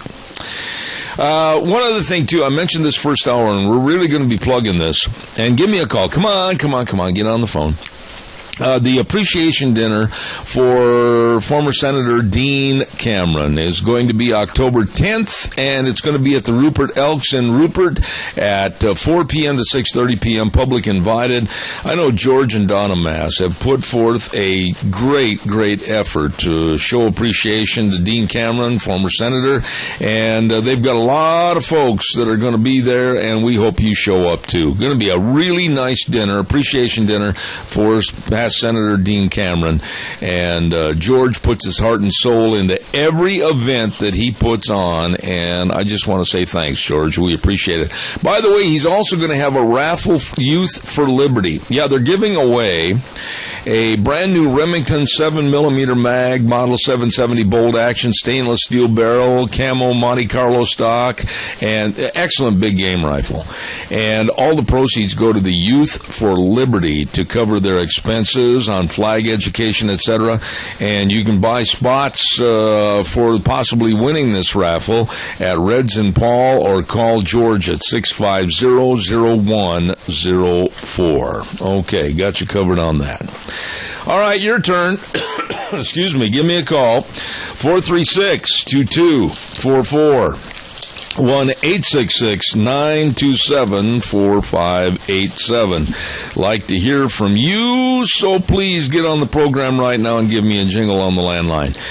Did you hear that, and I can't see how this will ever stand up in court, or it's against our Constitution.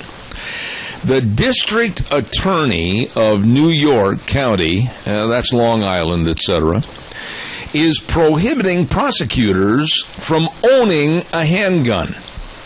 How can they do that? I mean, there's a lot of problems going on in New York State right now with the governor, and there's a lot of problems with gun control. There's a lot of problems with people trying to say, well, you can't own a gun because you work for so-and-so. Wait a minute. This is a question for you to answer out there, folks.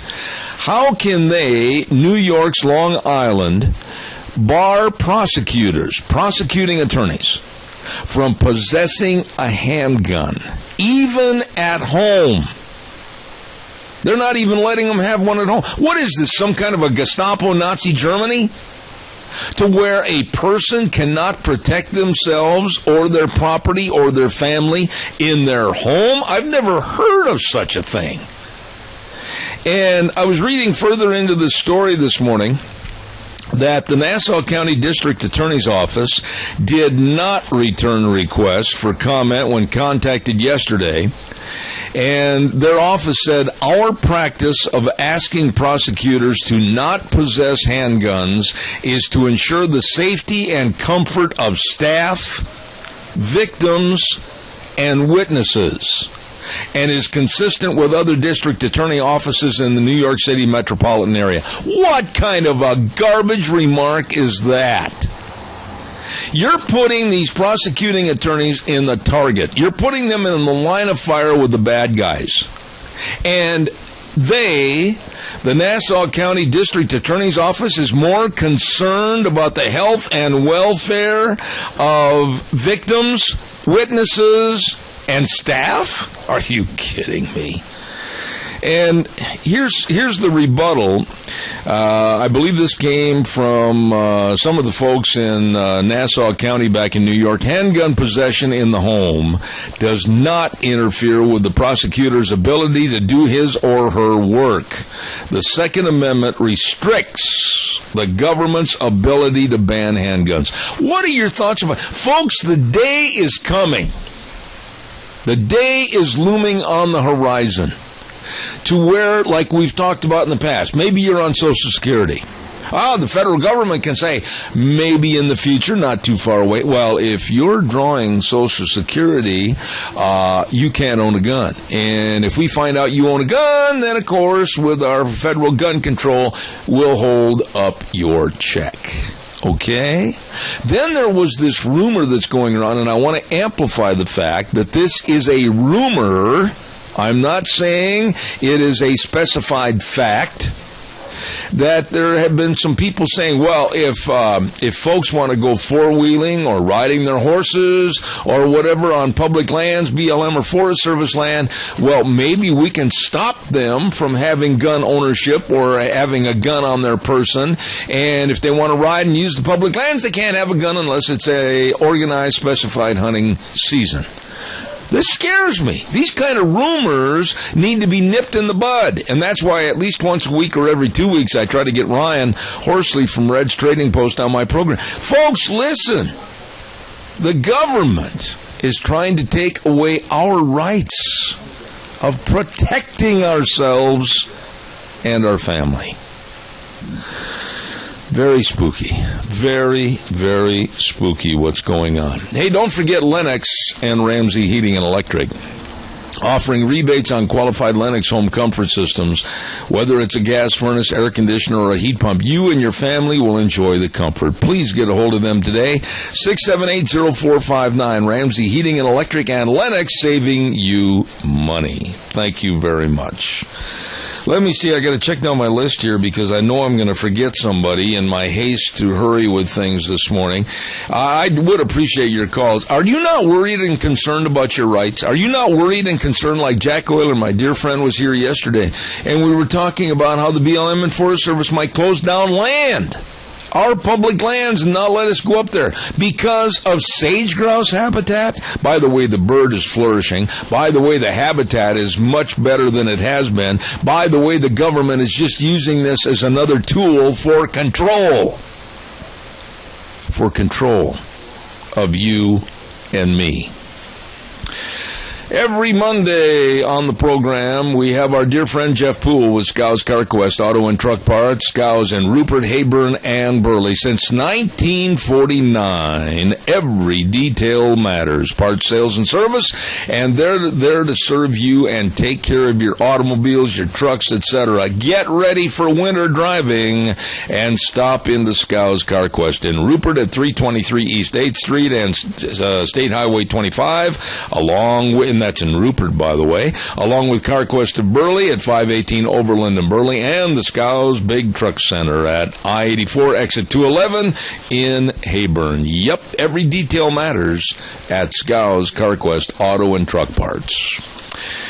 Evidently, you're not concerned about losing your rights and freedoms. I am. I am really concerned, and little by little, we've got these people, these little groups that crawl out from under rocks, and then they say, well, thou shalt not do this, thou shalt not have this, we're going to go after you, etc. And this deal about back in New York, my goodness, telling prosecutors that they can't protect themselves and their family at home by owning a handgun, that just absolutely destroys our Constitution and the Second Amendment. Unbelievable. And you can bet, sooner or later, that ugly vermin will get legs and spread across this country. Well, it's Tuesday, And that means that we're going to have Dr. History coming up in just a very few minutes. As a matter of fact, he's in the house talking to Deanne right now. And then at 10:30 this morning, we're going to have Bill Walton, Vice President of the National Policy Board. And he's going to be talking about the Republicans and what happened to their backbone. If they had an X-ray, they wouldn't have one. No guts, no glory. And the Republicans aren't doing anything to stop Obama and all of his henchmen. So we're going to have that on at 10:06, Dr. History, and then Bill Walton at 10:32. Until then, we're going to go right now to CBS News, and we'll be back in about 6 minutes. Don't you go away. We're back in the saddle for another hour. Good morning on a Tuesday. Zeb at the Ranch, brought to you by our major sponsor, your Magic Valley Les Schwab Tire Centers. All 7 locations serving you.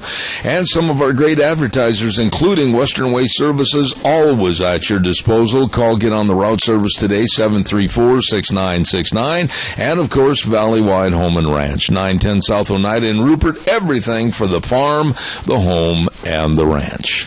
Hey, don't forget to, you're listening to Zeb at the Ranch, make sure you're hearing everything. Contact Mount Harrison Audiology for a hearing screening today. Call 312-0957. Oh, let's see what's on the special for the Chadwick Sports Grill today, 139 West Main in Burley. Sweet and sour meatballs. Oh, just like Mama used to make. I love these. Sweet and sour meatballs with white rice over veggies and super salad. Gonna be a dandy lunch special today at the Chadwick Sports Grill, along with all the other great menu choices. The Chadwick Sports Grill. You stop in and see them today. That sounds good. Real good. Got that one down. Oh, real quick, too, don't forget on Thursdays, we have a segment called Cassia County School Days, and we want to say thank you to A Child's World at 1308 Overland in Burley. Hundreds of wonderful winter dresses have arrived, and they've got everything for the wee ones, the little babies, all there at A Child's World, 1308 Overland in Burley. And also the Ambulatory Surgery Center. Yes, consult with them about surgeries you're needing, and they can help save you money. 1344 Highland Avenue in Burley, 677-8888. Child's World Ambulatory Surgery Center, bringing you Cassia County School Days on Thursdays.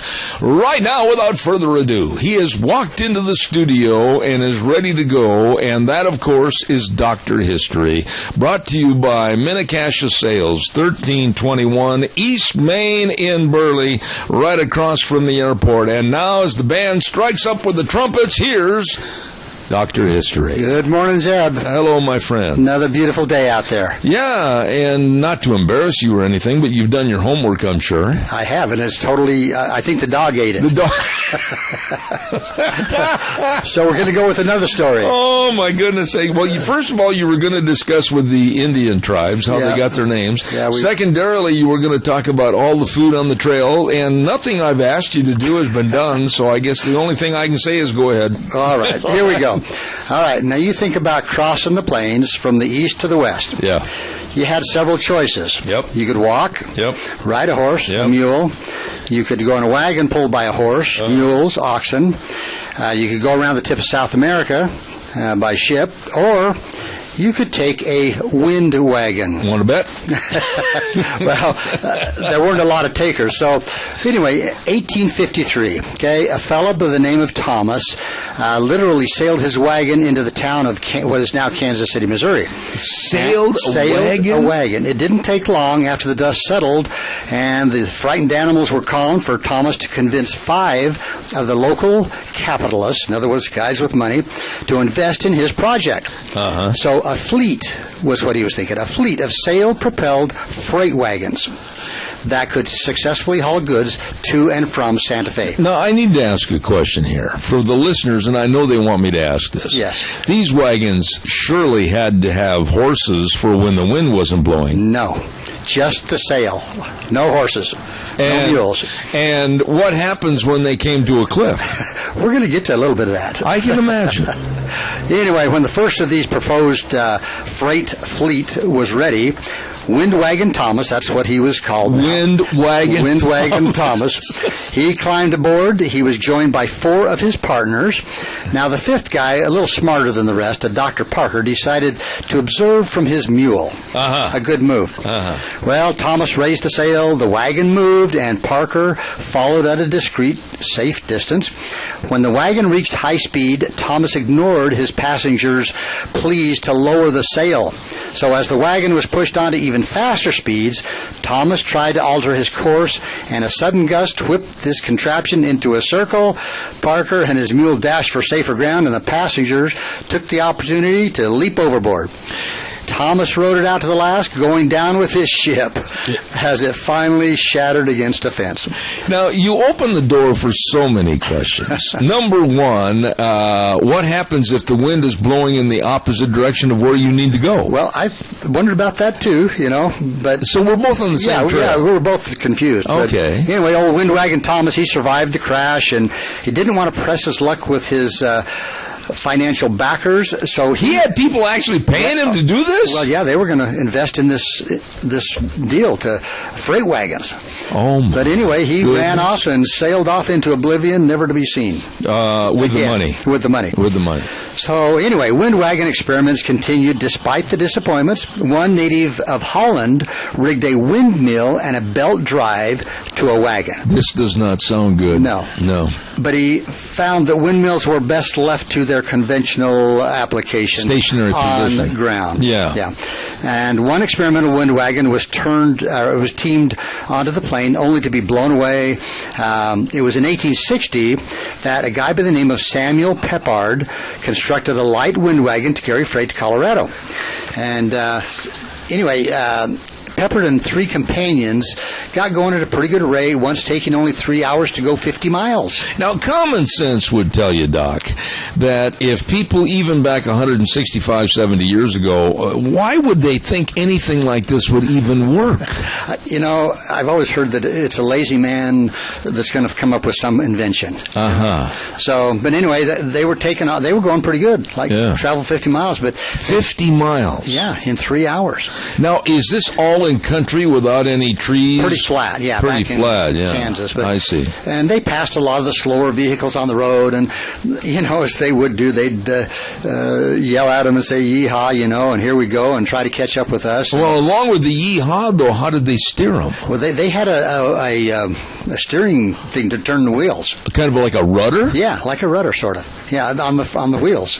To turn the front wheel. You're kidding me. No. Oh. Well, anyway, they had nearly completed their journey and were only a short distance from Denver when a treacherous gust of wind picked up the wagon, threw it in the air, smashed it back down to the earth, and so the shipwrecked wind wagon with their sailors were, at this point, trying to hitchhike a ride with all the people they'd laughed at on the way out. And all the gear and everything was gone. Yeah.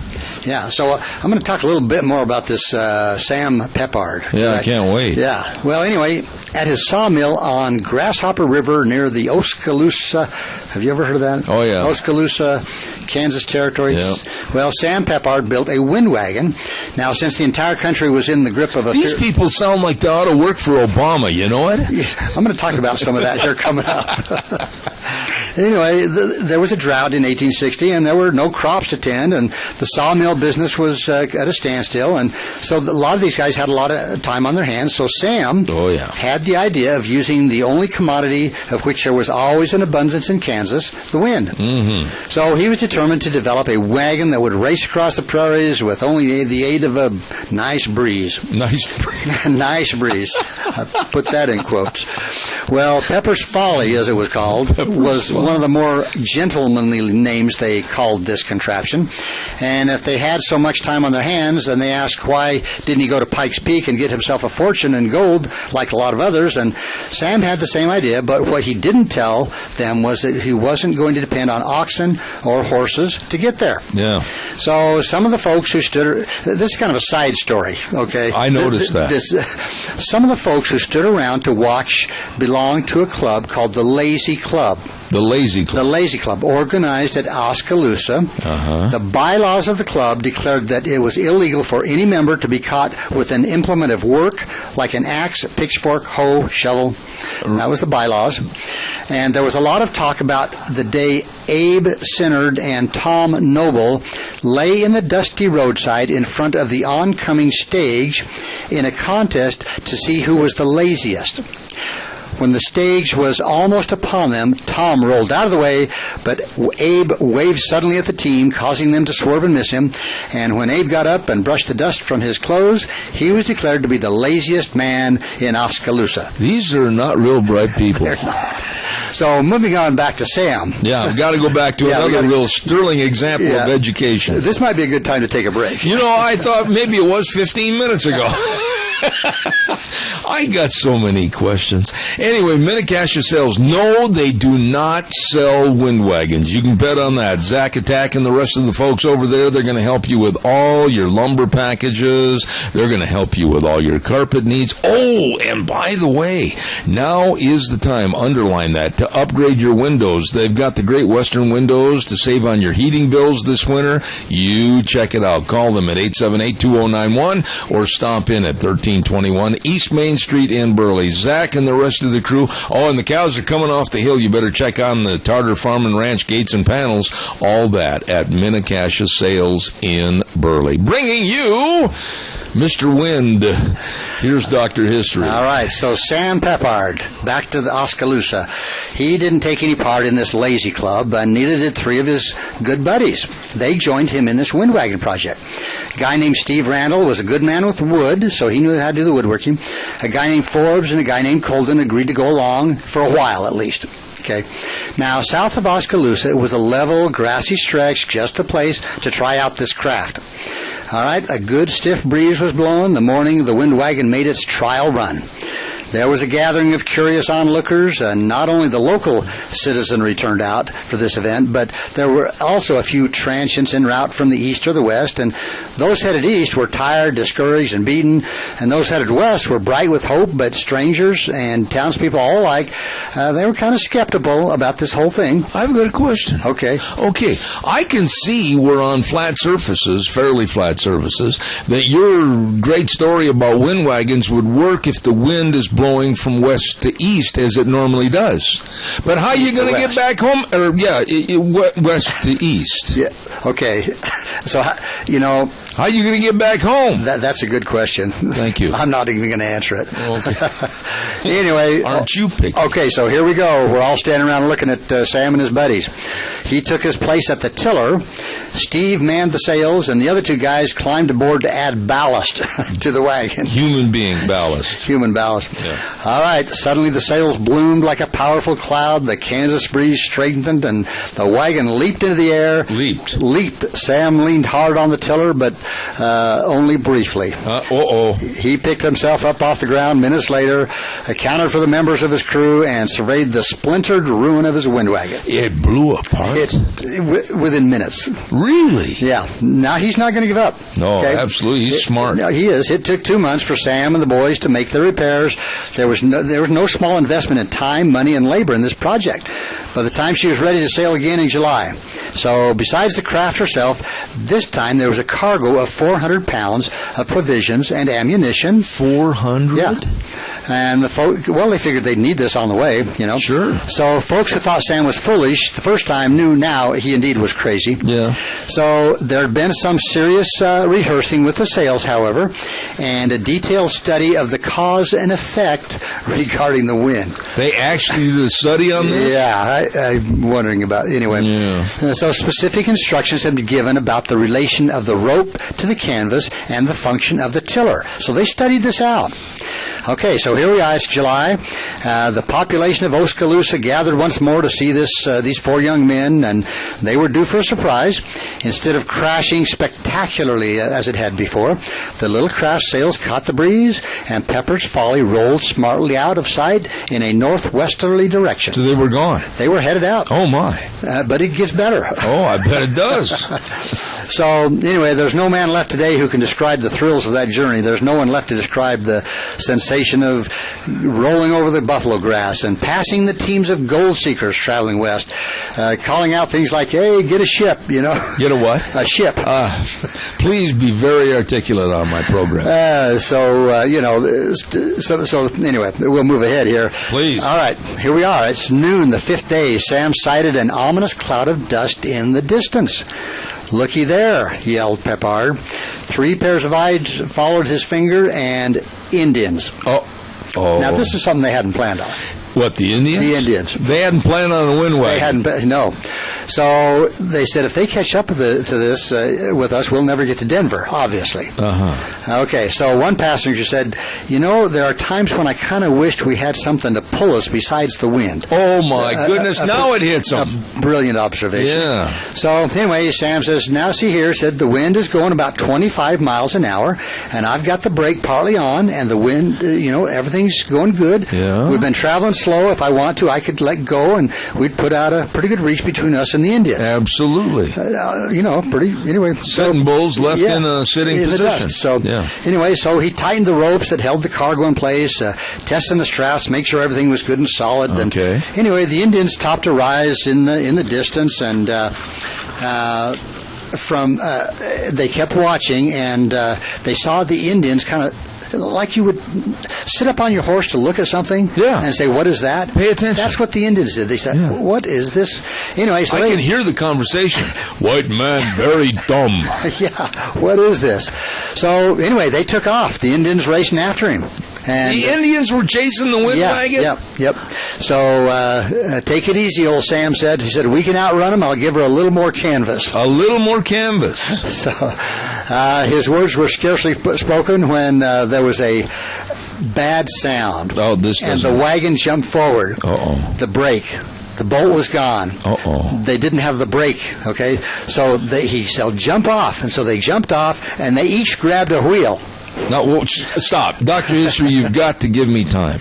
Okay. This is moving, right? Right. Okay, it's blowing across the prairie. Right. At what kind of speed? Maybe 25 miles an hour. 25 miles an hour. And then this idiot, this nincompoop says, grab a wheel? Jump off and everybody grab a wheel. This does not sound very smart.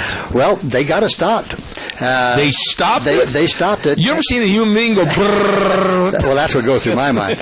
So anyway, old Sam said, well, give me that rope and I'm going to fix this brake. So he tied things and got it fixed to one thing and another, and he said, okay, I think we got it. Get in, let's go.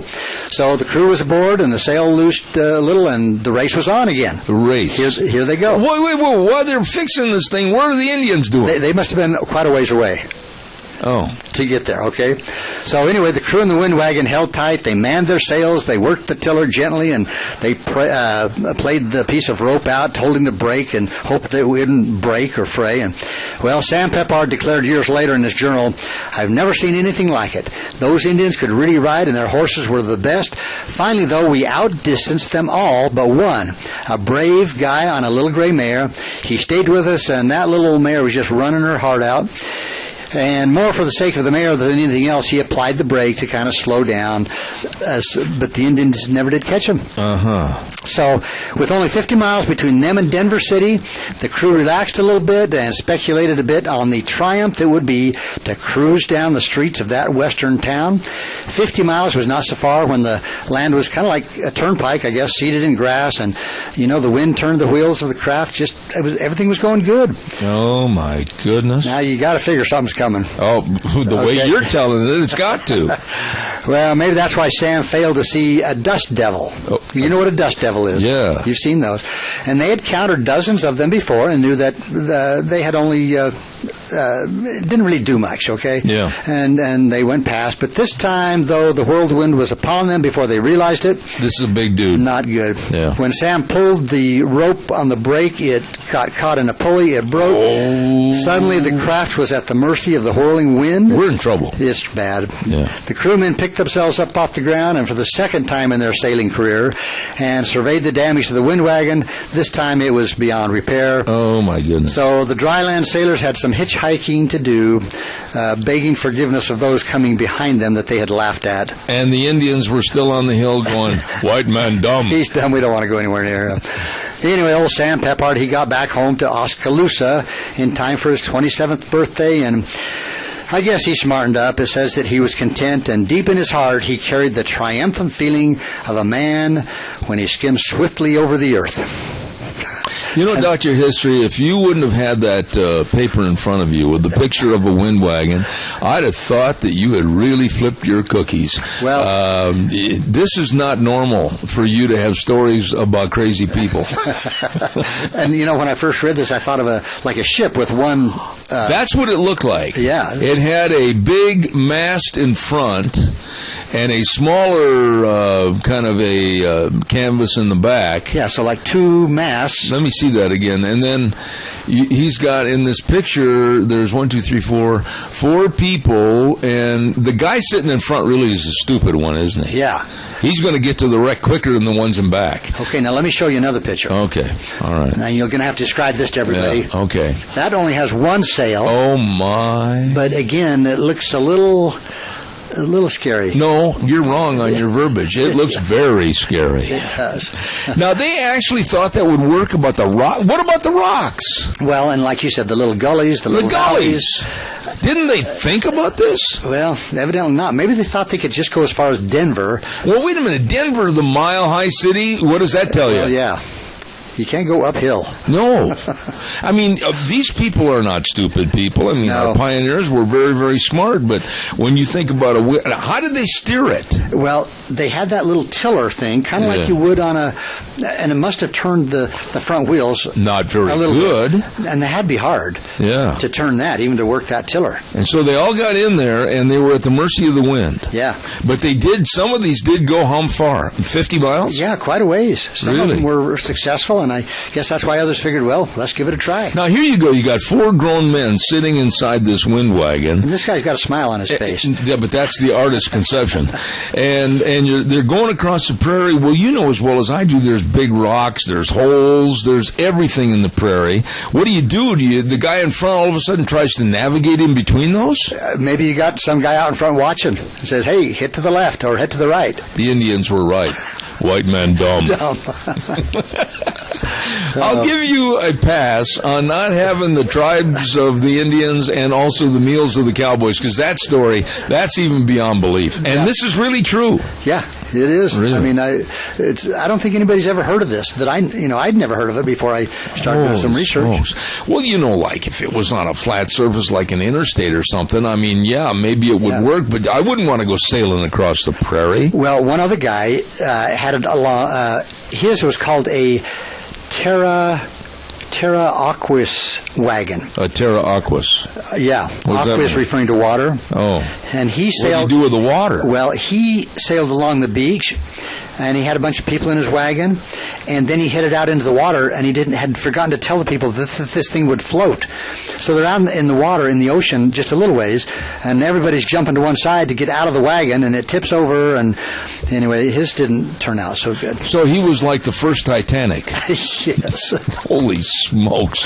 Where do you come up with this stuff? Oh, I don't know. Do you realize what the people in China are thinking about this right now?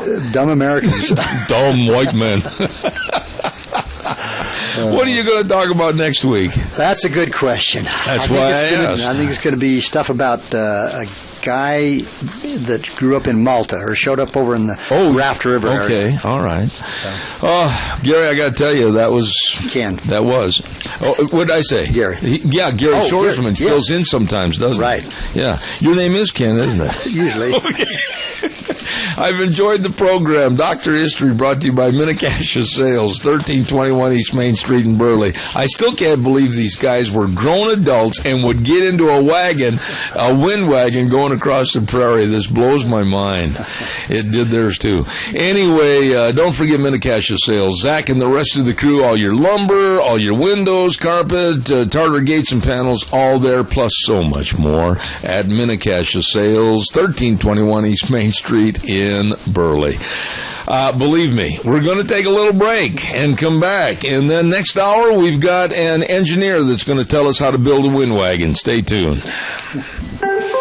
And now, back to Zeb at the Ranch on AM 1230 KBAR. To reach Zeb, call 436-2244 or toll free 1-866-927-4587. And now, here is Zeb Bell. Oh, thank you very much and welcome back. Hey, don't forget our dear friends at Red's Trading Post at 203 5th Avenue South in Twin Falls. Oh, yeah, Ryan Horsley and his staff, very, very great people that understand about guns and ammo and all the accessories. They've got all the firearms from Browning, Beretta, Weatherby, Ruger, Benelli, Smith & Wesson, and Winchester, and all the accessories, too. Since 1936 in historic Old Town Twin Falls, Red's Trading Post, 203 5th Avenue South in Twin. You stop in and see them today.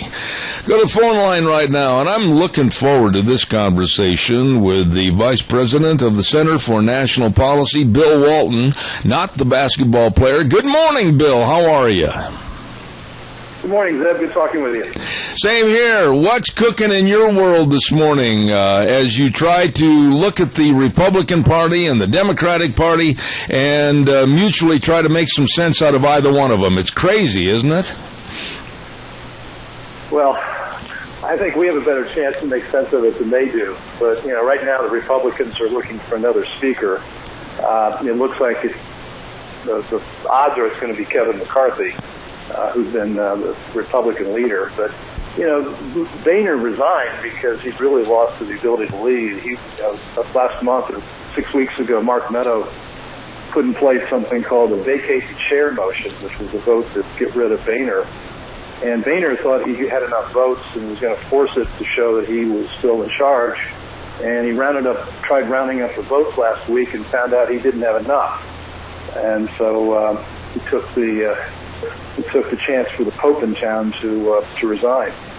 It was interesting. He ran a very, very negative conference. I mean, he was using all negative ways to get people on board, withholding fundraising dollars, withholding committee assignments, ostracizing people, planning negative stories in Politico, and the atmosphere in the House side was just toxic.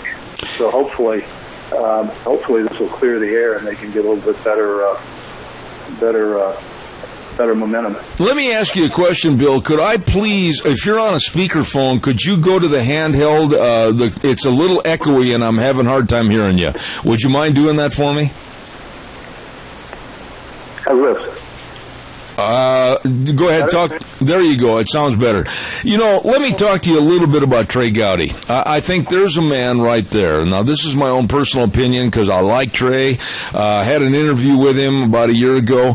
Trey Gowdy, I think, shows the backbone that's necessary for the Republican Party and for politics in general. Why won't they give him at least a little whiff of being the Speaker of the House? Well, I don't know what the inside baseball is there, but I these people run the traps and they get the committee assignments, and I just don't think he's on the list. And you got to want to do what's necessary to politic inside that conference. And I don't think he personally wants it. And if you don't want it, you're not. Yeah. He's done a good job in Benghazi, but. That's still unresolved, and we still haven't knocked off Hillary. So I think the jury's still out on how effective he's been. I like him a lot, but I just don't know that he would be the guy that they're going to go to. Let me talk to you a little bit about the Republican Party as it is in complete disarray right now as far as I'm concerned. I thought that they would show some backbone. I thought they would show some spine in the last election where everybody thought, the Republicans are now going to take over the House and the Senate. Good days are ahead. They haven't done a doggone thing. What happened to these people? Well, that's the reason we've got, if you look at the outsiders, Trump and Carson and Farina, and if you add Cruz and Paul, because they really haven't been team players in the Senate, that's 65% of the vote among Republican primary voters. And, Congress has got a 72% disapproval among the primary voters. And the reason is, 4 words, John Boehner and Mitch McConnell. Right. And the problem we've got is that even if we got a speaker that walked on water, he'd send bills over to the Senate, and Mitch McConnell has shown absolutely no spine whatsoever to present a bill to the president that stands for what we want. I mean, he seems to feel that he's got to send a bill over that Obama would sign, and I don't want a bill that Obama would sign. I don't think most of us do, and that's the problem. He's the problem. Absolutely. You know, and Bill, looking at this situation with McConnell and Boehner and the Republicans in general, we saw no fight. We didn't see or hear anything as far as Obamacare was concerned. And now one of the biggest messes that ever, I think, has gone through our legislative process, the Iranian nuclear deal, that, I think, is going to come back to haunt not only us, but the entire world, all because the Republicans didn't have the guts to stand up and say no. Well, they still have a chance to do something in the reconciliation or the continuing, through the budget process to cut off funding for that, but they're not doing that. McConnell's got it included in his thoughts about the bill. That deal is worse than we can imagine. I mean, it sends them $150 billion, which is, their whole economy is only $400 billion, so it's a massive injection of cash, and also it lets them back into the international banking system, and they've been kept out, so they couldn't launder money that's going to the terrorists or operations they fund. This brings them back in, so practically speaking, they can ship money anywhere without a trace. All right, that's one deal. But now today and in the last couple of weeks, we've been talking about on this program and watching and with total disgust the barbarism that's going on in this country with Planned Parenthood and how we as American citizens will still allow them, Planned Parenthood, to use our tax dollars for the exploitation of human babies. I absolutely am sickened by this. What's going to happen, in your opinion, with Planned Parenthood? Will they defund it, or is it another done deal? I wish I could say they defund it, but it looks like it's going to get funded. You listen to one of the apologists on Fox News, the senator from, the congressman from Oklahoma on Sunday, and he says, "Oh well, they're not really funding Planned Parenthood. That's going through Medicaid or some mechanism like that." And they're obfuscating, and they're going to have the money in it, and it's going to happen. And boy, if there ever a reason to elect somebody different in 2016, that's it. Bill, when you look at the candidates on the Republican Party, and I'm glad that there's competition, I really am, but then you look at the has-beens and wannabes over on the Democrats, Hillary and Bernie Sanders and possibly Joe Biden. Really, what kind of inspiration is out there for the public after the way the Republicans have let this thing go? What's the inspiration for them to go vote in 2016? Well, if we got the right candidate, I think they could be inspired. My choices are Cruz and Rubio. I think those could fire up. Particularly Rubio, who's not a hardcore conservative. I think Rubio could get a lot of people excited because he's got that kind of political skills. But Debbie Wasserman Schultz, Democratic National Committee Chairman, can't even tell you the difference between a socialist and a Democrat. And that's what we're running against. Bernie Sanders says he's a socialist. If we can't beat that, I don't know. It's time to take up another occupation besides politics. Well, and you study. I don't know. But I do think we got to get the right person through the nominating process, and I think Trump is speaking to people's anger. But if you look at his tax plan, he's not really offering up a whole lot that's new, and so. I think by the time people have sorted through what he would propose to do, I would expect he'd be fading based on his proposed policies. Bill, yesterday I was listening to a writer for the New York Times on television, and he said something that I just could not understand, especially with what kind of a person she has been and is, and I'm talking about Hillary Clinton. And he was talking to the moderator of this panel about, if Donald Trump is up against Hillary Clinton, she will smoke him in the election. In other words, it wouldn't be much of a contest.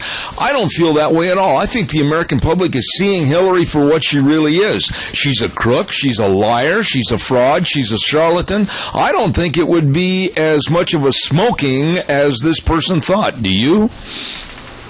No, I think Hillary, the closer you look, the worse she looks. This has happened before. She goes away as Secretary of State and basically completely fails in that job. It's really out of the public eye. Now she comes back in and decides she's the candidate. She's acclaimed because everybody wants to get back in there, keep their old jobs as ambassadors and whatever.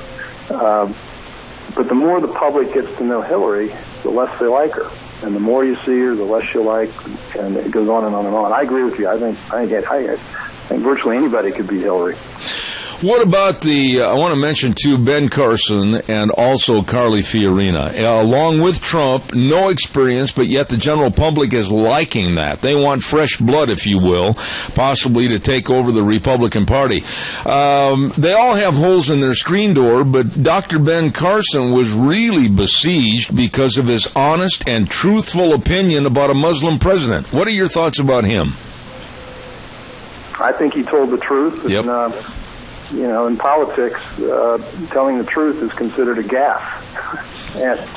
and he spoke the truth. You compare the Quran to the Constitution and the way we were founded based on Christian principles. There's no way somebody who followed the Quran could follow the Constitution and be president of the United States. So he spoke the truth. One other aspect of Trump and Fiorina and Carson is that they've been responsible for results in their lives. In Carson's case, he had performed successful surgeries. In Trump, he built his businesses. Fiorina ran a big company and had to produce results. And whether she succeeded or failed, at least she was measured by the marketplace. And, the political class doesn't get measured by their results. They put a bill in and then they look the other way, and there are all sorts of unintended consequences, and nobody holds them accountable. And I think anybody who's been in the world, whether they're a surgeon or a real estate developer or a corporate CEO, they're accountable for outcomes, and I think that's what we want. Well, I certainly hope you're right, and the status of our political system right now in this country, and also I'm stepping out of the realm here a little bit about our politics with the current candidates, but yesterday I saw and I listened to different basic people on the news that are pundits, and they said that Putin absolutely outclassed President Obama at the United Nations and put him into a second-class stature. Do you agree with that? Well, it's like Kennedy meeting Khrushchev back in '62 or whatever, and Khrushchev took his measure, and Kennedy at that point was 42 years old and pretty callow. I think Obama compares less favorably than Jack Kennedy. I think right. Putin sort of showed Obama for what he is, which is an egotistic college professor. Amen. Listen, Bill, I appreciate you being on the program this morning, and you are the Vice President for the Center of National Policy. Appreciate your candid remarks, and please come back in the future and talk to us again. Thank you, Bill Walton. Delighted to. Thank you, sir. Thank you very, very much. Interesting gentleman right there with a good take on what's going on. And, really, when you stop and think about it, what have the Republicans done? I've considered myself a Republican ever since I was a teenager. But am I proud of what they've done? No, I'm not proud of what they've done because they haven't done anything. I want, and I know a lot of people are going to be mad about this, but I want somebody that's going to stand up, or a group of somebodies that's going to stand up and slam their fist down on the table and say, enough. We represent the people of the United States of America, and here's what my constituents want. Here's what my constituents ask me to fight for, and I'm going to fight for them. Nobody's saying that. They're too doggone scared about re-election, or too timid to stick their toe in the water and see how warm it is. Yes, I'm a little bit vindictive against politics and politicians because they're not doing the job they were elected for. Calls are welcome and appreciated. 436-2244, 1-866-927-4587. I want to talk a little bit about Scarrows Meats, 331 North Road, Jerome. Number to call, 324-7657. They've got at their shop over in Jerome, a section for the select premium meats, oh my goodness, that are further processed in-house with their flavor pack techniques. Oh my goodness, they've got marinated meats, they've got smoked meats. You've just got to go over there, and they have got so many delicious items for you. Caller, I'll be right there. Don't go away, please. And I urge you to go over there to Scarrows Meats because they are absolutely serving you with the best of taste, one bite at a time. Be sure and give them a call or stop over. Scarrows Meats in Jerome, 324-7657. Caller, I'm going to do the weather with Gina in just a moment. I'll be right with you. Don't go away. Gina, what's the weather? Another beautiful fall day here in the Valley, but changes are coming. Here is your weather forecast for Zeb at the Ranch.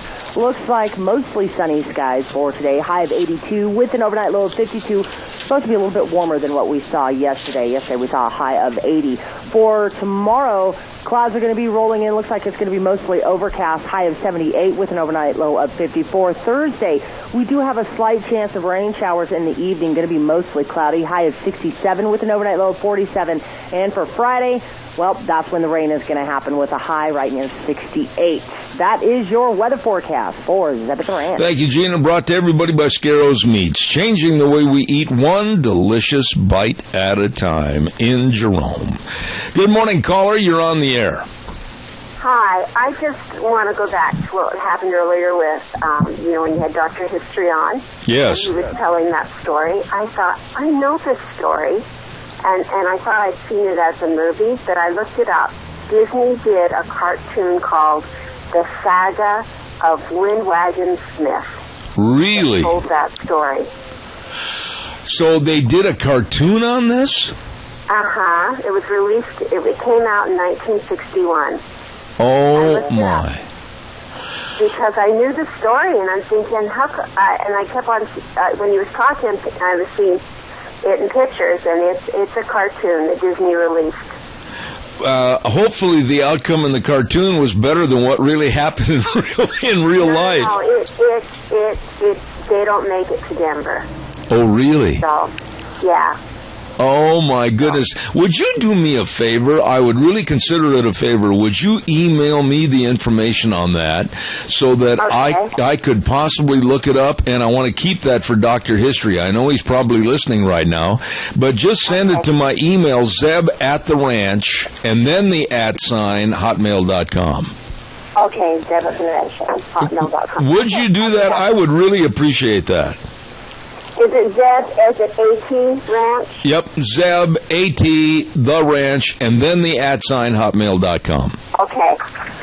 I appreciate that. Thank you for your call this morning. God bless you. Thank you so much. Yeah, bye. That story about those wind wagons, and really, I was not trying to be facetious when I thought grown men, even though it was 160 years ago, thinking that they could build a wind chuckling again, a wind wagon and get in that dude and go across the prairie, and if the wind dies, they're going to be there.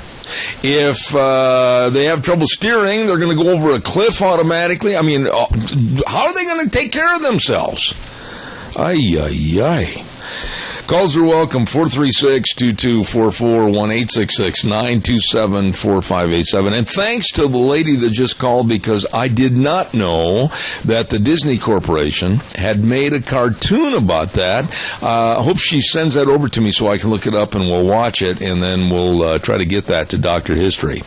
Don't forget Harris Plumbing NG. Nathan Harris and his staff serving you for all your plumbing service needs. One call, that's all. 431-8633. Specializing in drips and leaks and clogs and main water line repair, water heaters and softeners. I'll tell you what, these folks are really polite and really take care of you with very honest pricing. Call them today. Harris Plumbing NG at 431-8633. Really good folks to work with.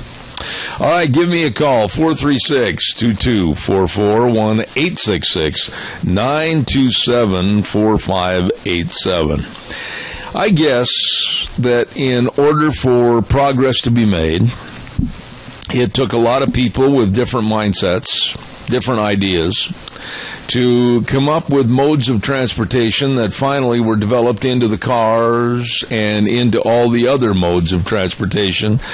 But a wind wagon back on the plains in Kansas or anywhere else, oh, please. Oh, please. That is a funny story. All right, give me a call, 436-2244, 1-866-927-4587. By the way, I want to remind you that we're going to have the Denny's Restaurant Game of the Week this week, and it's going to feature the teams of Murtaugh Red Devils along with you see they got co-teams, Murtaugh Red Devils and Hanson Huskies combining for one team, and they're going to be playing Shoshone. So we'll just call it Murtaugh versus Shoshone. That is the Game of the Week, sponsored by Denny's Restaurant. And if you pick the winning team and the closest to the final score, you'll receive a Grand Slam breakfast from Denny's Restaurant, 611 Overland in Burley. And you can send me your picks to Zeb Bell at Zeb at the Ranch at hotmail.com or call them into my cell phone at 312-2976. The game between Murtaugh and Shoshone this week. Real quick, too, don't forget the appreciation dinner for past Senator Dean Cameron, very good friend of ours, and this program. It's going to be on October 10th at the Rupert Elks in Rupert at 4 p.m. to about 6:30 p.m. Public welcome. Come on down and say thank you, Senator. And we want to thank George and Donna Mass for everything they've done in trying to get that dinner organized. Also, another little news note that I want to hit you with, and we're going to have this gentleman on our program tomorrow morning at 10:06, Pastor Shahram Hadian. And he's in this area. He's speaking at various locations. Tonight, he is going to be speaking at the Magic Valley Evangelical Church at 821 East Avenue H in Jerome, and talking on Chrislam Exposed, the lie that there is a common God between Christianity and Islam. And tomorrow night, September 30th at 7:30 p.m., the Canyon Crest Event Center at 330 Canyon Crest Drive in Twin Falls. So he'll be on our show tomorrow morning at 10:06. Don't forget to our friends at your Magic Valley Les Schwab Tire Centers. Oh my, I'm running late again. Anyway, all the 7 locations serving you with the best in tires. They've got a lot of their tires on sale for this fall. My goodness sakes, for your pickups, your cars, your SUVs, like the Ultra Z900 on sale, all-season design, 65 to 80,000 mile warranty. Woo, wow, that's a good tire. Brake service, the best. Front-end alignment, shocks and struts, and batteries. You better believe it, they can help you with all your driving, safe driving at your Magic Valley Les Schwab Tire Centers. Lane and Rupert, Dave on Blue Lakes and Twin, Mike and Buell, Mike and Jerome, the Twist family in Paul, John on Poline in Twin Falls, and Randy on Overland in Burley, your Magic Valley Les Schwab Tire Centers.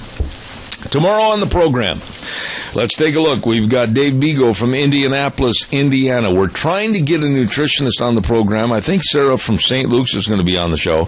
And then Pastor Shahram Hadian at 10:06. So don't miss the program tomorrow. And your calls will be appreciated for the pastor during that last hour. You've been listening to Zeb at the Ranch. Make sure you're hearing everything. Contact, of course, Mount Harrison Audiology for a hearing screening. Call 312-0957 today. Mount Harrison Audiology. We're going to wrap it up and put it back in the box today. Zeb at the Ranch on KBAR 1230 AM, streaming live on the Universe Network Internet all over at zebbell.com. Thank you for listening. God bless, and remember, the way things were are the way things ought to be. We'll see you tomorrow morning.